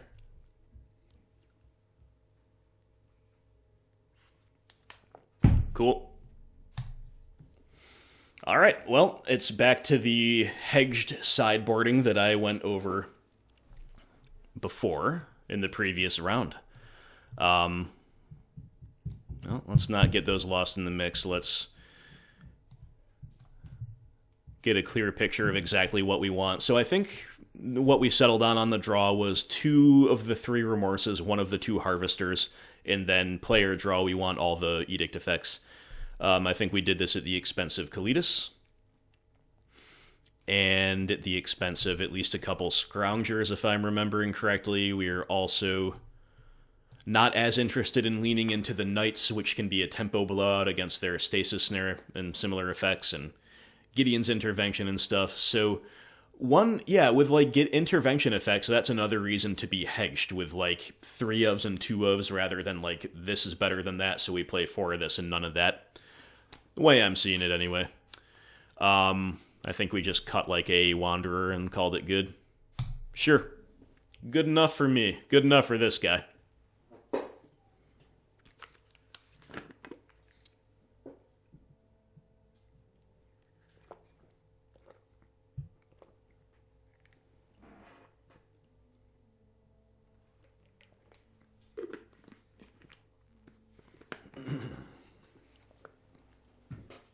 Well, as I said, our opponents literally can't mulligan, and we certainly have to mull this one. We're going down to a very interactive 6, but one with no utility lands and no threats. So, let's see how we do with it. This could honestly be just fine, though. You know, we hit our either a recursive threat that we can clear the way for, or, of course, our 2-for-1s like Murderous Rider, Rankle. We could be in really good shape.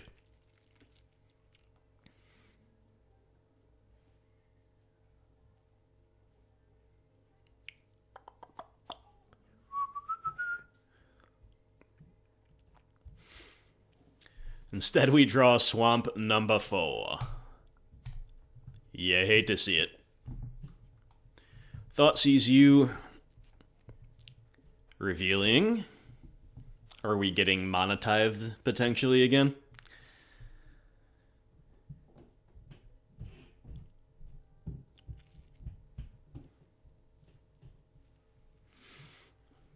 Don't keep us in suspense, OP.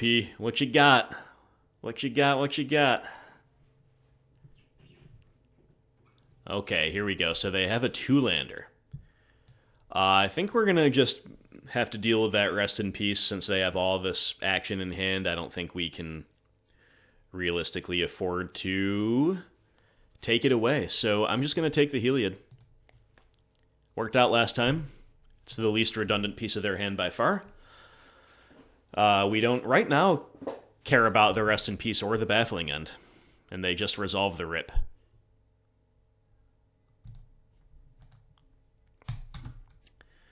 Drawing the 5th swamp is just unspeakably bad. Like, we gotta catch a break sometimes after we mulligan, and this is not how we do it, right?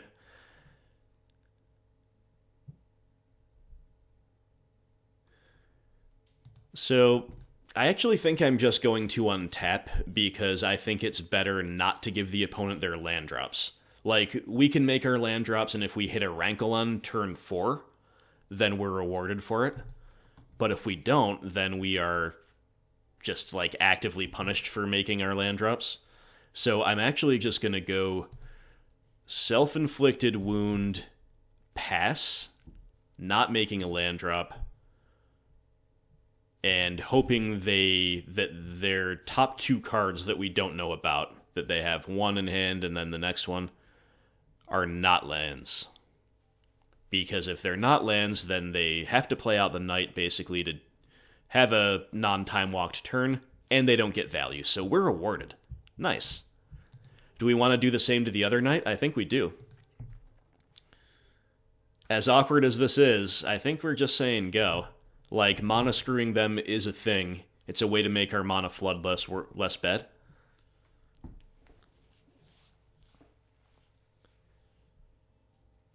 It's pretty ridiculous, and admittedly the Castle Loch Thwain does give us more incentives to just start playing out lands, but I'm committing to this plan. I think it's a really reasonable one.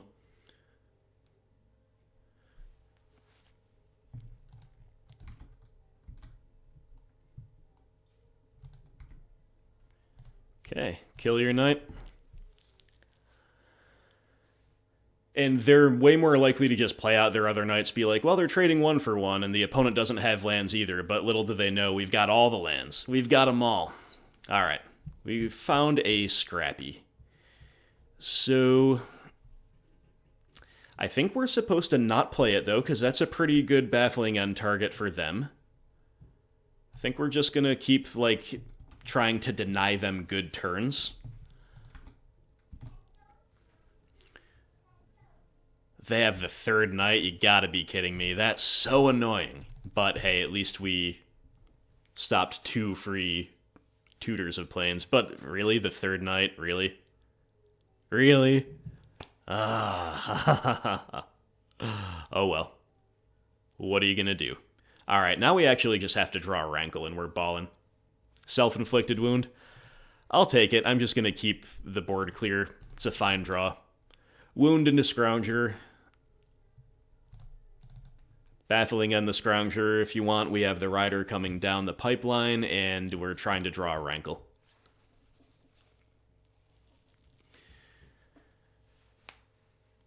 Heliod. Bloodsoaked Champion. Sure.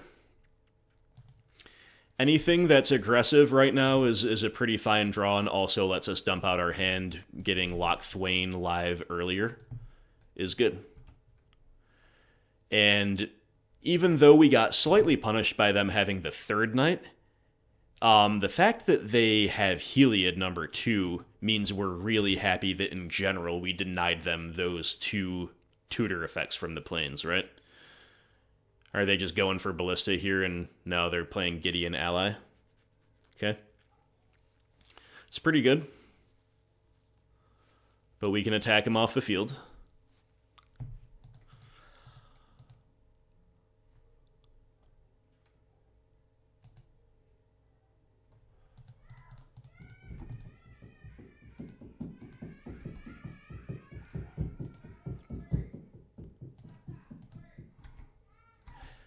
I guess they're going to trade with the Scrap Heap. I don't know if you can hear one of my kids is going a little berserk upstairs. Sorry about that.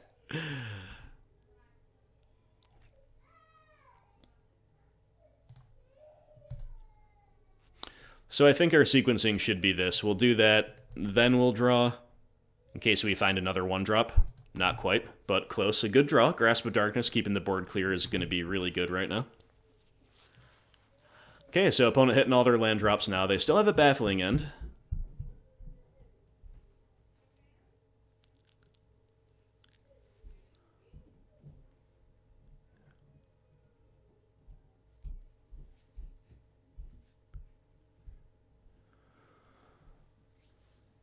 They're going for the ballista. Okay, very glad we have this removal, right? Okay, I guess we'll lead on Agonizing Remorse. Seems like another fine draw. Here's the deck functioning as intended, so they have another Walking Ballista. So, kind of have to take it.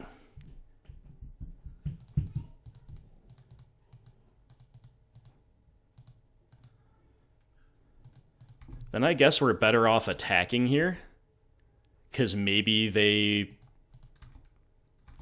are just going to make us have removal with our last card in hand. Exactly. Nice.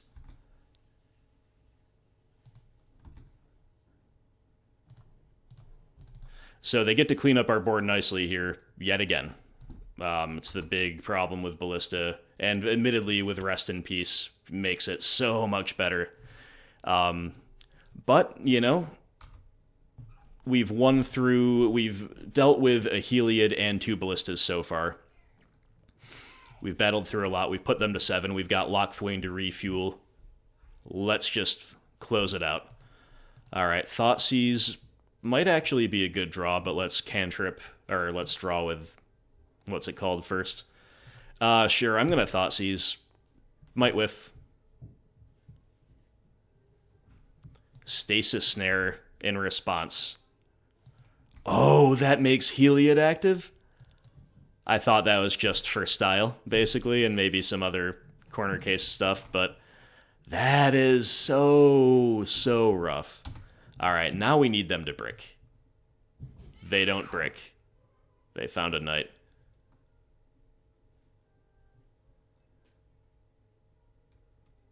And they get to tutor Idyllic Grange? Dang. What a couple of top decks, huh? All right, well, come on. We can top deck too. We can top deck too. We top deck a Mutavault. Give me a break. Come on, deck. Give me a Rankle or something.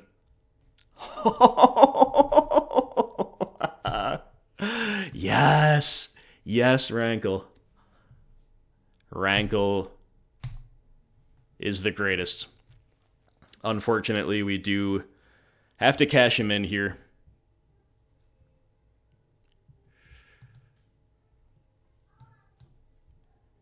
Because we're just dead if we don't, because we had to, yeah, you know what's going on. So each player sacks for sure. Should we be doing the draw? I kind of think we should. Then again, we have more mana sinks than they do, and we have the ability to draw. So we have to Edict so we don't die. I don't think I'm going to draw, because I can draw 2 per turn, they can only draw 1. So I don't think I'm going to have us draw, plus they get to use it first. So we're just trading our Rankle for the Knight here. Yeah, if we had just naturally drawn the Rankle, we would of course animate Mutavault and sack it, and then we would be in a great position. Uh-oh, opponent found more action. They're just gassing out after we put them into this spot like crazy. Is this a Ballista? It sure is.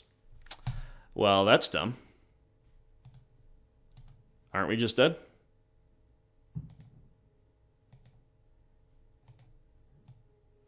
Yeah, we are. Okay. Well, what are you going to say, guys? We took them all the way down to the wire, and then they really couldn't rip much better things than they had. We bricked a bit. What are you going to do?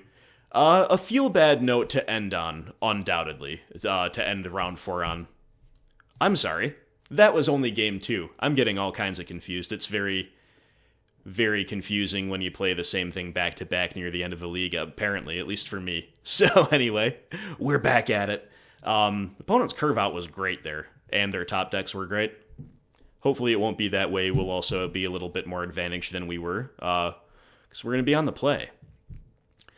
On the play, I don't think we need Harvester as much. I think I'd rather be, like, more traditionally aggressive.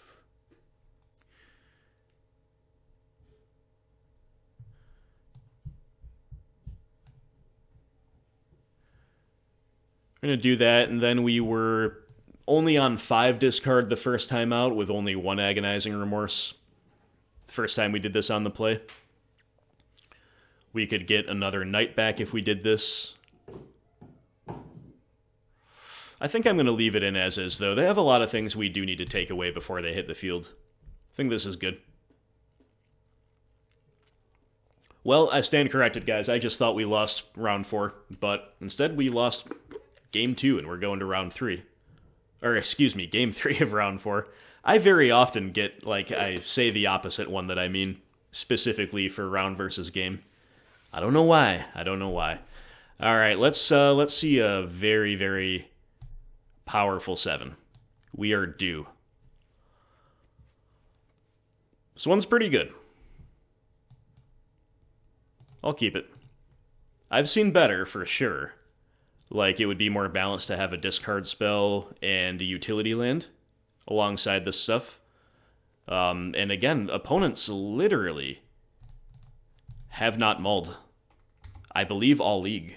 So, however this league ends, guys, I think our deck has been performing really well. I'm very high on the 75 right now. Again, with the caveat of my limited experience and all the rest. All right, Thraben Inspector, always a good turn 1 play for a deck like this. Let's offer the trade before we show them the land. That way they're more likely to block, as they did. And we found a utility land, now we need to find a Rankle.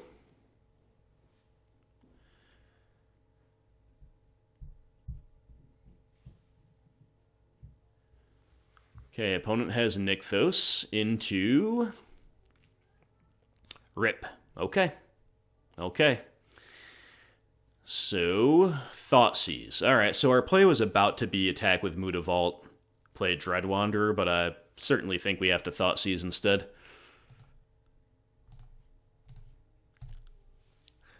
See what they've got. Another Rest in Peace, Declaration in Stone. I don't really care about either of those. Deck in Stone's Exile is just clunky. Whether there's already a Rest in Peace down, getting the clues is fine. So I think we're supposed to take Arcanist Owl. They also have a duplicate Nykthos, so their hand's pretty clunky. Anathenza is also uncastable. Very clunky hand. Take the Owl. Deck in Stone is same name. Yeah, okay.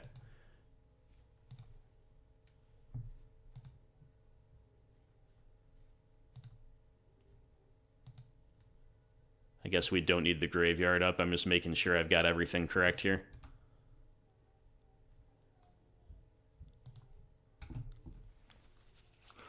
All right, I will say that our position feels pretty strong, but anything can happen. Obviously, the opponent can top deck their way out of it, but I hope they don't.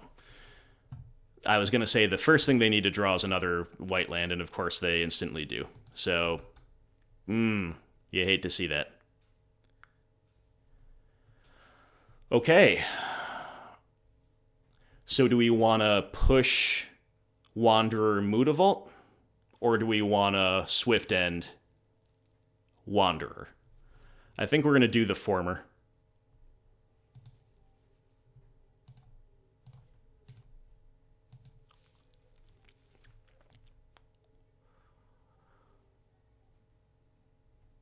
And I actually don't think we're supposed to play the other Wanderer out into the deck in stone, actually, now that I think a little bit more closely about it. I think this is sufficient pressure. It's still a 3-turn clock either way. Now a 2-turn clock from here.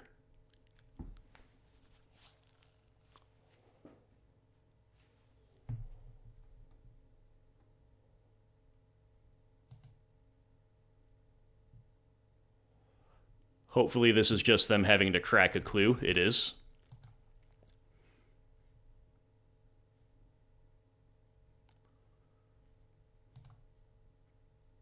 They found another land, and they will deck in stone, so good for us for playing around that. Alright, Scrap Heap Scrounger, a good draw. Would we rather crack the clue or get the damage across? So if we get the damage across, they go to 8. Then we still don't have lethal on board. But I still think getting the free 2 damage is pretty good right here. I think the clue can wait.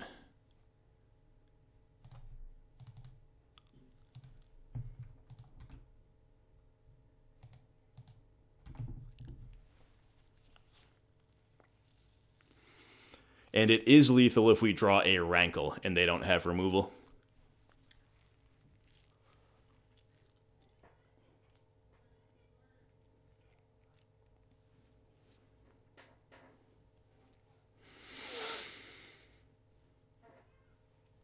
I'm very happy that we're sitting on the Swift End in hand. It's a nice safety valve against most of their things, I imagine. Gideon Ally, man. Gideon Ally. They're hitting some really good draws. Again. So I think we're supposed to just keep all the troops alive here. We're supposed to Swift End the Knight, attack the Gideon off the field. We don't get any damage across that way.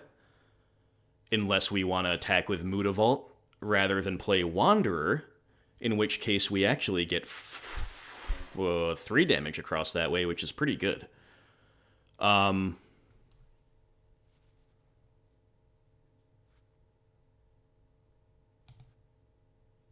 Yeah, I think I might do that.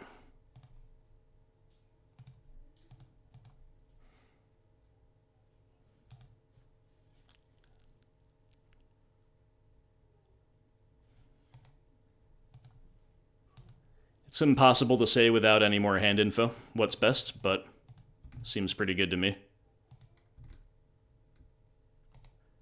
Gideon, opponent.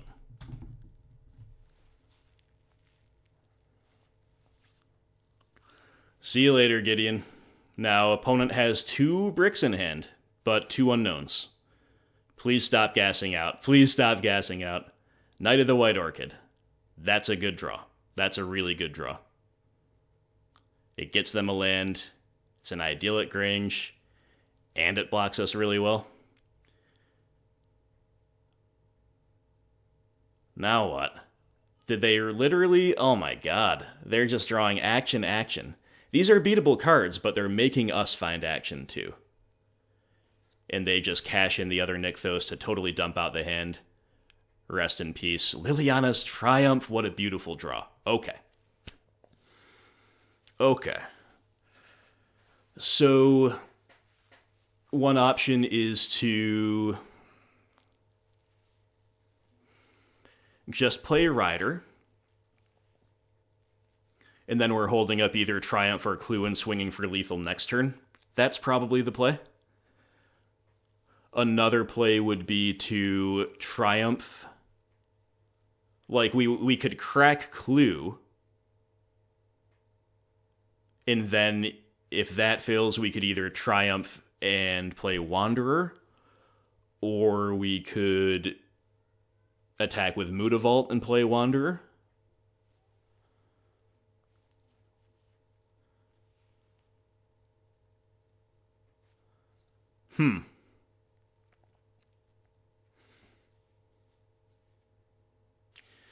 I'm just a little bit... I think I'd rather lean into the Rider than the Wanderer for fear of Gideon's intervention or Declaration in stone. So I think I'm going to opt for this line.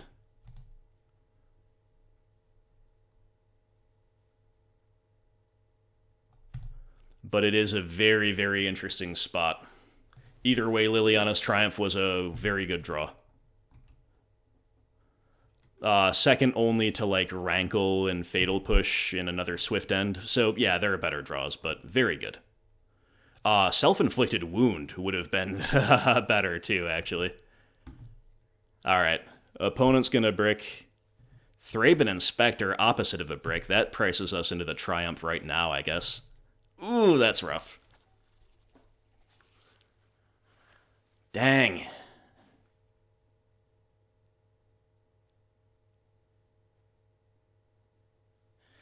Okay, this is a heads-up play, I guess, from the opponent here. And maybe it would have been a reason for us to triumph on our own turn, because they're just floating a bunch of mana now, and then they get to crack a clue and possibly have another play. But don't worry, guys, their clue is going to brick. This is a really intense game. Down goes the Legend, which is probably another heads-up play, because if they draw another one, they can play him. Please brick.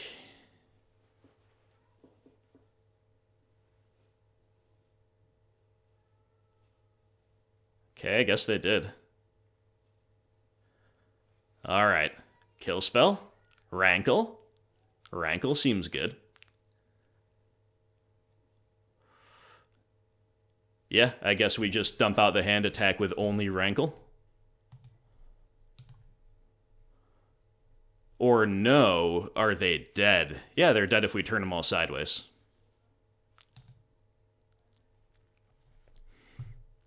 Rankle doing it again, guys. Rankle is the king of this deck and of this format.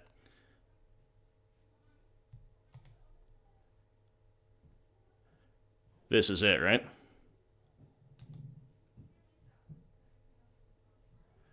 They block, they're dead. Okay.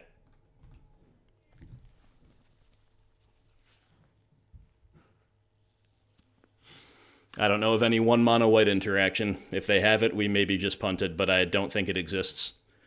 Opponent says good draws. Okay, really? I think that salt is a little unwarranted. You know who had some pretty good draws was the opponent. We did too in places. Rankle was our perfect draw there. No doubt about it. But have we really been curving out perfectly this match? I don't think so, but we did it anyway. We got them. Taken down the mono-white Heliod deck back-to-back, guys. These wins are narrow. They are tough. I'm feeling pretty good about my play despite my lack of experience, but it is possible for sure that I'm missing something, but either way, we're playing well enough to get over the line. As always, my friends, you can let me know what you think about certain lines, about sideboarding. I'd love to hear your thoughts. I'm trying to get better.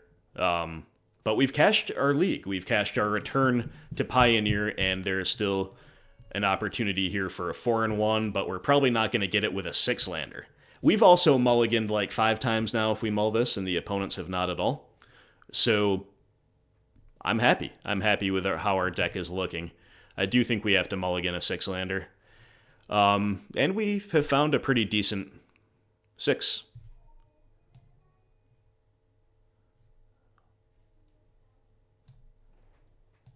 Client lagging. We'll bottom one of our castles so we can curve out. I think having mulliganed and being on the play, I'm supposed to lead on Knight. And if they have like a Wild Slash to really punish this decision, then so be it. Not going to cast Wild Slash off of an island, are we?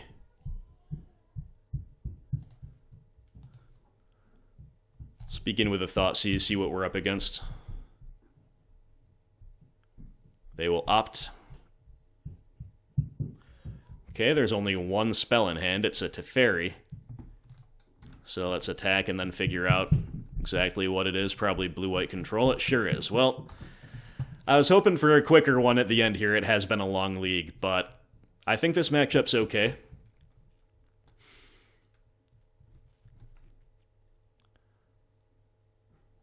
Okay, opponent looks like they drew like a Azorius Charm or something with playing that Plains. I'm going to be pretty annoyed if they have, but I still think we're supposed to just do this. Like, we could maybe just... Yeah. Gotta be kidding me. We leave them totally hellbent, and I think that's their best possible turn 2 play right there, to be honest. Anyway, pretty obnoxious stuff, but the game is young.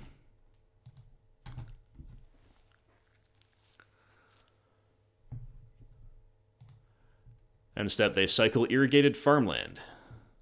They've got 2 unknowns in hand. There's a Field of Ruin. Still no fourth land for our Rankle. We would have an amazing spot for him repeatedly here.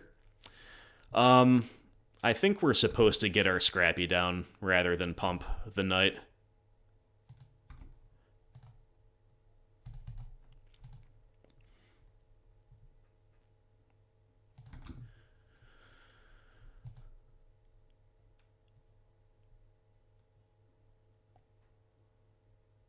End step.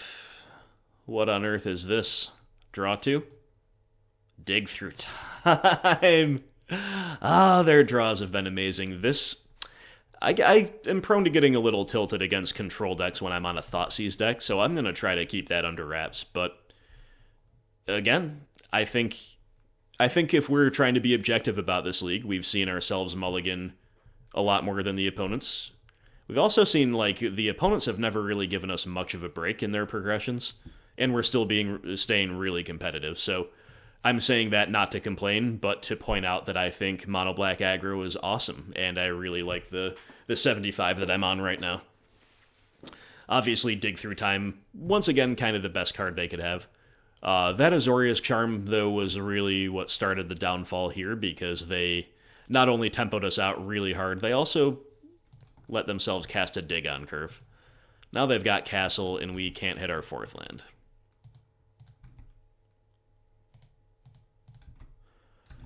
Go in attack mode. I think we have to just play out the Knight and hope for the best. They're going to get counters here. They might have a verdict that they've been a little bit more patient with, but the early game has gone sufficiently poorly that we cannot play around such things, if you ask me. As always, I am no expert in the format, but that is my read. Okay, so field into Cycling Sensor into what? Into what? The fact that they hit Mutavault over Castle is interesting. It shows that they are scared of our aggro potential right now. Or not, that's just the verdict. Maybe they just found it.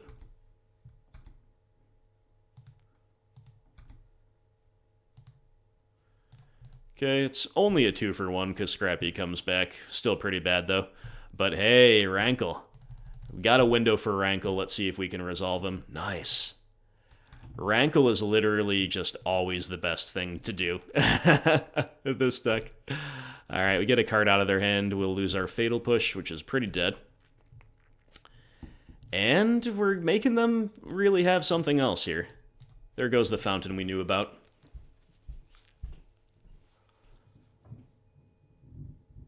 Teferi is something else. Teferi is pretty annoying.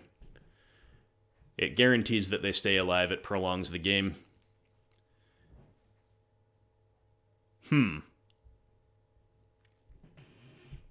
Well, our hand is amazing.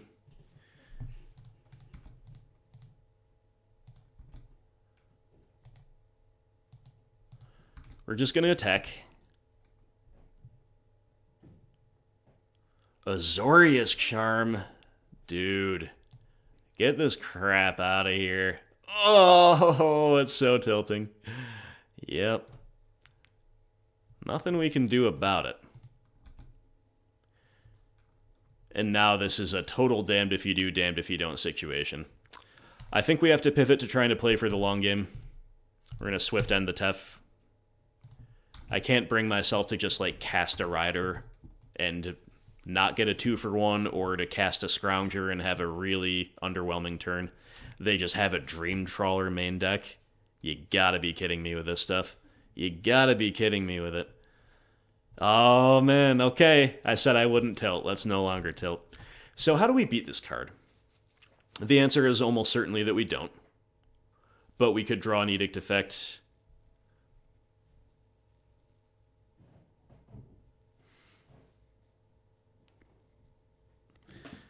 I guess we're supposed to just cast this guy and say go and try to draw out of this. But doesn't seem very likely, does it? We had our window there. Didn't manage it. Now this thing's gonna spiral out of control. Big Teferi. Alright, you know what? I think for my own, well, we'll take a draw step, but I'm almost certainly just scooping to this absolutely unbeatable stuff. Well, I think blue-white control is a fine matchup in some ways, but, like, when this is their curve, yikes. Okay, let's go for a rankle. See what we can see. If they don't have permission,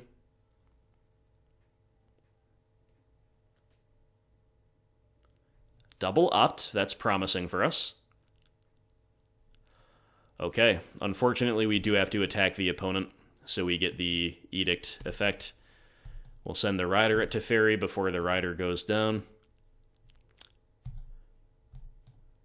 Okay, we are going to tick up and tick down, if you will, using the Liliana terminology.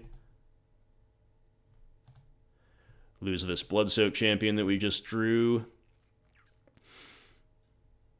And lose our Valiant Rider. Hey, we beat a Dream Trawler. If only they didn't have a Teferi immediately on its heels, we might have been in an alright spot into Dig Through Time. Alright. Sometimes nothing matters, right? Sometimes nothing matters against decks like these. But, hey, we can be proud that we're putting up a progression that could really beat a lot of their progressions. Just probably not this one. Narset, yeah, okay. I know some people say blue-white control isn't that good in Pioneer. This deck looks really powerful to me. Gideon of the Trials is perfectly amazing. I guess we'll keep playing. Hey, Thoughtseize is a good draw, actually. Thoughtseize you. They have an Elspeth, a Cast Out. Do we even bother playing this one out? So we have to Rider the Teferi, otherwise we just lose to it. And then we have a Rankle getting locked out by Gideon, trying to beat Narset, Elspeth, can't Cast Out, Azorius Charm Censor. We cannot win. Literally unbeatable. So yeah, I don't... I've frankly never really seen a curve out quite like that before from blue-white control. I beat up on this deck in the lobby in my testing, but that was scary. Well, at least it was kind of a quick one. Let's try to beat him on the draw. One card that was in my deck the first time I played was Davriel. I miss Davriel. I think Davriel is really fun and really strong. And one of the reasons I've read that people aren't playing Davriel is that we're good against control anyway. But I might bring him back just because I want to beat a deck like this pretty badly. So, anyway, I think we should play Ley Lines against Dig Through Time and the Escape Elspeth and maybe some other stuff. Harvesters are a consideration because they play around Verdict. And they're just reasonably efficient. They're also evasive, like they can get over the Castle Ardenvale tokens to pressure life total and Planeswalkers. But I don't know how many slots we're going to have because we want the Agonizing Remorses as well. Fatal Pushes have to go. I guess Grasp of Darkness has to go, but we could leave in Edict effects to beat Dream Trawler. I don't know if we're supposed to, but let's consider Harvesters, consider Triumph. Self-Inflicted Wound, I don't know. I guess the 2 life is pretty cool, but the instant speed is probably better. And we got 4 cuts to make, and we're on the play. If we're on the play, maybe we should just try to aggro them out and not try to beat a Dream Trawler. Maybe Dream Trawler is just kind of virtually unbeatable.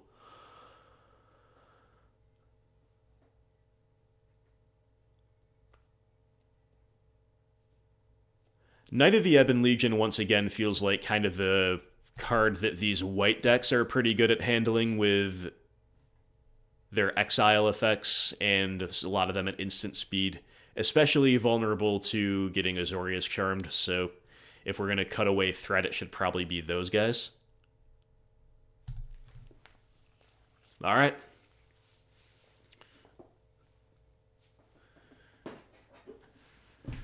Now, the interesting thing is, like, I don't know the meta well enough. What if they take out some of their graveyard stuff and play Rest in Pieces? Then maybe we don't want to play our ley lines and we can bring back, like, everything that we just cut in addition to playing the sideboard stuff.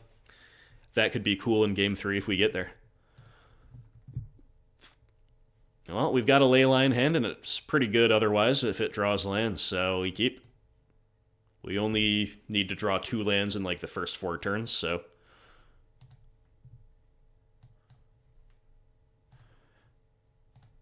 I like it. Leyline of the Void is a feel-good card when it's on your team, when it's on your side of the table on turn 0. You have to say. Alright, another Wanderer just contributes to the aggro plan in a kind of a generic way, but doesn't really give us a dimension that we didn't already have. We have drawn the 3rd land just in time to not miss a land drop, though, so I'll take it. Let's attack into what might be an Azorius Charm. It sure is. I don't think a blue-white control player has ever not had that card against me in my entire history of playing the deck. Playing against the deck, to be clear. Okay. It's such a good tool for, like, buying them time, and so is this. Alright, another like, classic blue-white curve-out that we just kind of get stymied by and have no choice but to play into in a really clunky way. At this point, we've lost our window to aggro them out realistically before they hit their payoff, so I'm just going to attack Teferi. And hope they don't have a verdict. Well, they don't have a second white. Sadly, we don't have our 4th land for a Rankle. So we're just going to pressurize the board with these goons, which admittedly is pretty good. I don't think we're supposed to cast Rider just because it represents lethal. They would have to have Stone Cold Nothing, including no permission. And I think the one thing that they're really likely to have right now is permission. Because they're not playing to the board. We drew another 4-drop. Maybe Kalita should be sided out here, actually. I kind of overlooked him because he's just in the Rankle column where Rankle is OP. Azorius Charm, yep. I'm still going to hold up my Rider. It's our only removal spell. We've got to be able to kill a Planeswalker. Gaia Reach Sanitarium. Are they going to main phase an activation or something? Okay, we get our Scrappy back. While opponent is experiencing a fail rate, they don't have white mana. That's the fail rate. Are we supposed to even bother playing out Scrappy? I guess I will. So end step, they're going to loot. Hey, there's our 4th land. Let's pitch Kalitas. Opponent's probably going to be like, why is that in your deck? They cycle a Cast Out. Because spot removal is no longer sufficient, they need something better. They look like they're desperately digging for a white land. Alright, now let's pitch a swamp because we are given 2 of them. There's the white land, here's the verdict, but we got... Guess who? Guess who's going to win the game? That's right. There he is. Rankle, Master of Pranks. See you later. Rankle's going on the thumbnail of this league pretty clearly. Granted, a lot of our leagues are in the future are probably going to involve Rankle in a central role, but he is truly outshone everybody this league. Anyway, that was a nice, 2 nice quick games against Control. What I didn't want is one that goes to time, gets bogged down. Opponent playing very well, very quickly, very cleanly. Let's beat them. Opponent's great, now let's beat them, right? So this Kalitas is awkward. I guess we should... there's one school of thought where we just bring back a knight and just be as aggressive as possible. And there's another school of thought where we hedge a little bit into the ability to beat a resolved Dream Trawler with Liliana's Triumphs. I don't know what's better, but I think I'm correct in identifying that we are mostly there and then need to make that corner case decision to be optimized, but I don't know which is better. I think Trawler is just such a bomb. They probably only play like one or two. Probably two if they had one main deck, maybe another in the side from the couple lists I've seen. I don't know.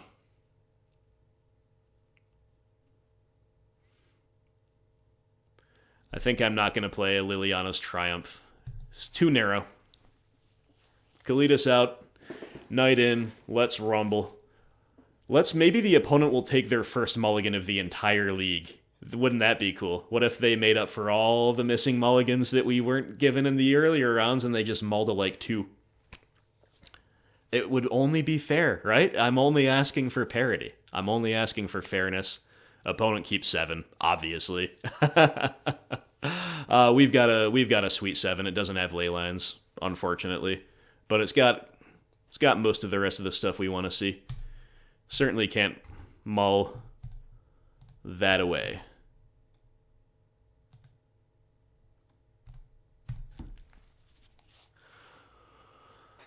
Okay, Scrappy could be a good one too. I think we should actually lead on Remorse because we might want to take away an Azorius Charm. That's an attacking or blocking creature, right? So, yeah, why don't we main phase that?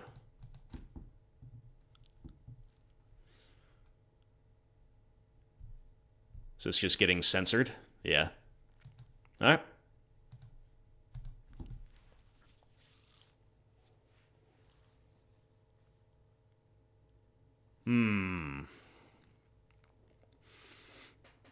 Okay. Are we going to play into Verdict or not? Let's attack before we do anything, including make a land drop. I kind of want them to Azorius Charm at this point, but they don't. Alright, so option A is to play into Verdict. Option B is to do nothing, which is pretty bad. Option C is to play Scrounger and pass. So why don't we lead on Scrounger without making land drop, see what they've got. If they want to censor this, I think that's pretty fine. They're going to absorb it. Okay. I'm going to conceal my Lochthwain as long as possible. Urborg is not something we need, so if I'm on the position of holding lands to pitch to Rankle, we can do it with Urborg. So this is not really playing into Verdict anymore, which is why I was happy to sequence the way I did. Granted, Absorb is a pretty free roll for them in this matchup. They've got the Recursive Elspeth, which is hyper annoying. We've got a couple riders, though.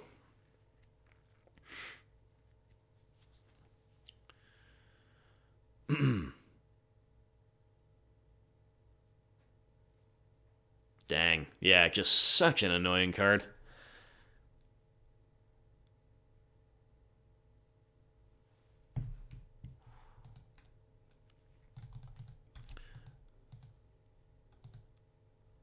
Alright, so here's how we're going to do it. We're going to send the Knight at Elspeth, so if they don't block, or if they double block, we can pump the Knight.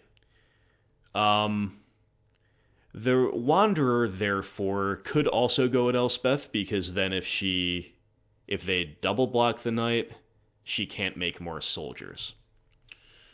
Or we could attack and assume they're not going to double block, and then I think we're going to do that, because this sends the signal not to double block, and then we can just swift end the Elspeth, which I kind of want to do anyway. So that's our attack. They do indeed block the way I want them to, which I don't think is wrong, but it maximizes the usefulness of the things in our hand, right? I should have played Lochthwain over Urborg. I didn't pay attention to that.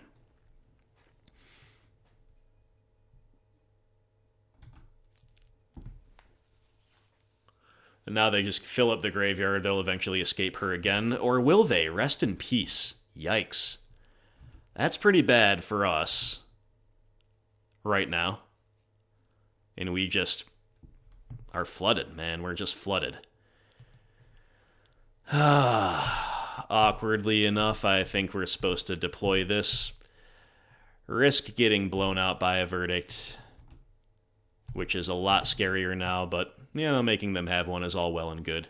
I don't think pumping there is the solution to anything.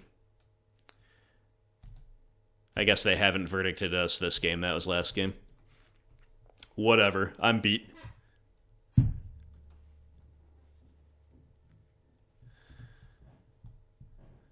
Uh-huh. I don't know why I ever expect them not to have it, but I don't know why they would ever expect us not to have the Rankle. Guys, Rankle is so good this league. Holy moly. All right. We pitch in our swamp. I find myself pretty rarely drawing with Rankle. It's more of like a deal 1 damage if that's relevant. Obviously, drawing can be really nice for us, but usually, I mean, we're a black attrition deck. We're trying to get the opponent's hellbent, right? Unfortunately, opponent had a redundant rip to pitch. They hadn't made a land drop in a couple turns, so we knew we would get some kind of spell out of their hand, but we hoped it was something better than that. Okay, Teferi. Bouncing Rankle. Sure. Okay, it's Rankle time again.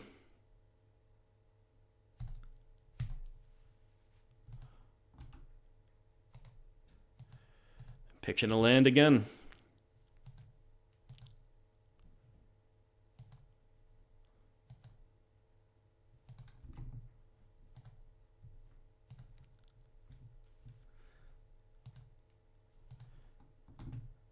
They held a land, interesting. Or no, they had already played a land for a turn, that's right.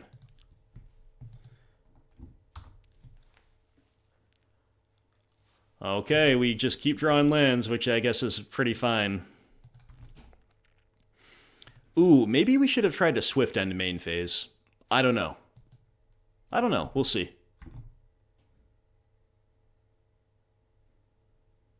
Commit. Yeah, sure. That was an instant anyway, so our sequencing didn't matter.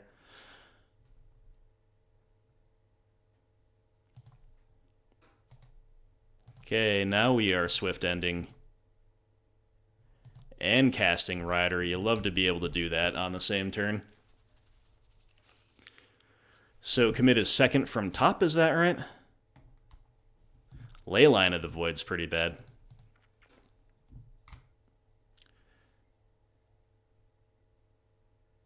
Yeah, so Rankle's coming off the top next turn, or this turn, rather.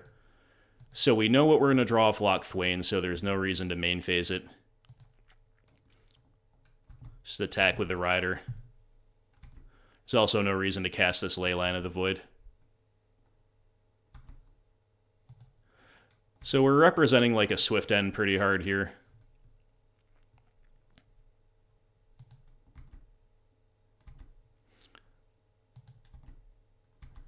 Castle Ardenvale, very good for OP right now. Interestingly, they make that land drop rather than cycle it or something, which makes me fear the worst. I'm afraid they have a 6-drop like the Trawler in hand. So let's draw Rankle and then Thoughtseize. Thoughtseize. Oh, just a land. Okay, well. 1, 2, 3, 4, 5, 6. Yeah, there's no way we do anything besides jam the Rankle here. Should we make... I guess we just play the land first, why not?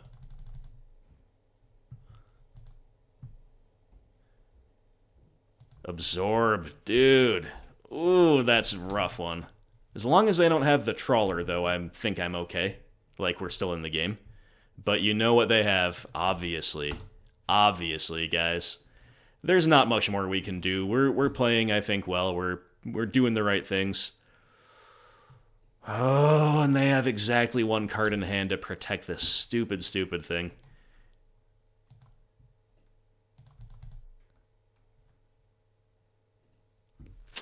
We're just brick, too. We just brick sometimes.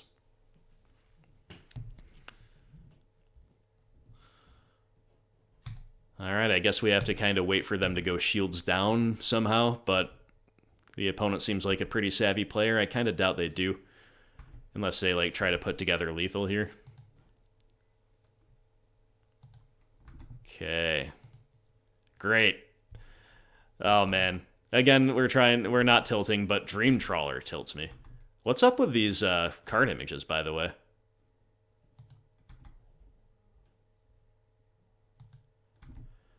I probably should have hit it with a swift end before it moved to attacks, because I forgot this thing draws a card when it attacks. Unbelievable. Alright, we just lose anyway. We don't have our edicts in our deck. Whatever. Feels bad, man. We brought him right up to the brink. We brought him right up to the brink. But yeah, we should have certainly made them... We're just going to try to start fighting through their stuff now. We should have tapped them down before they got to connect and draw.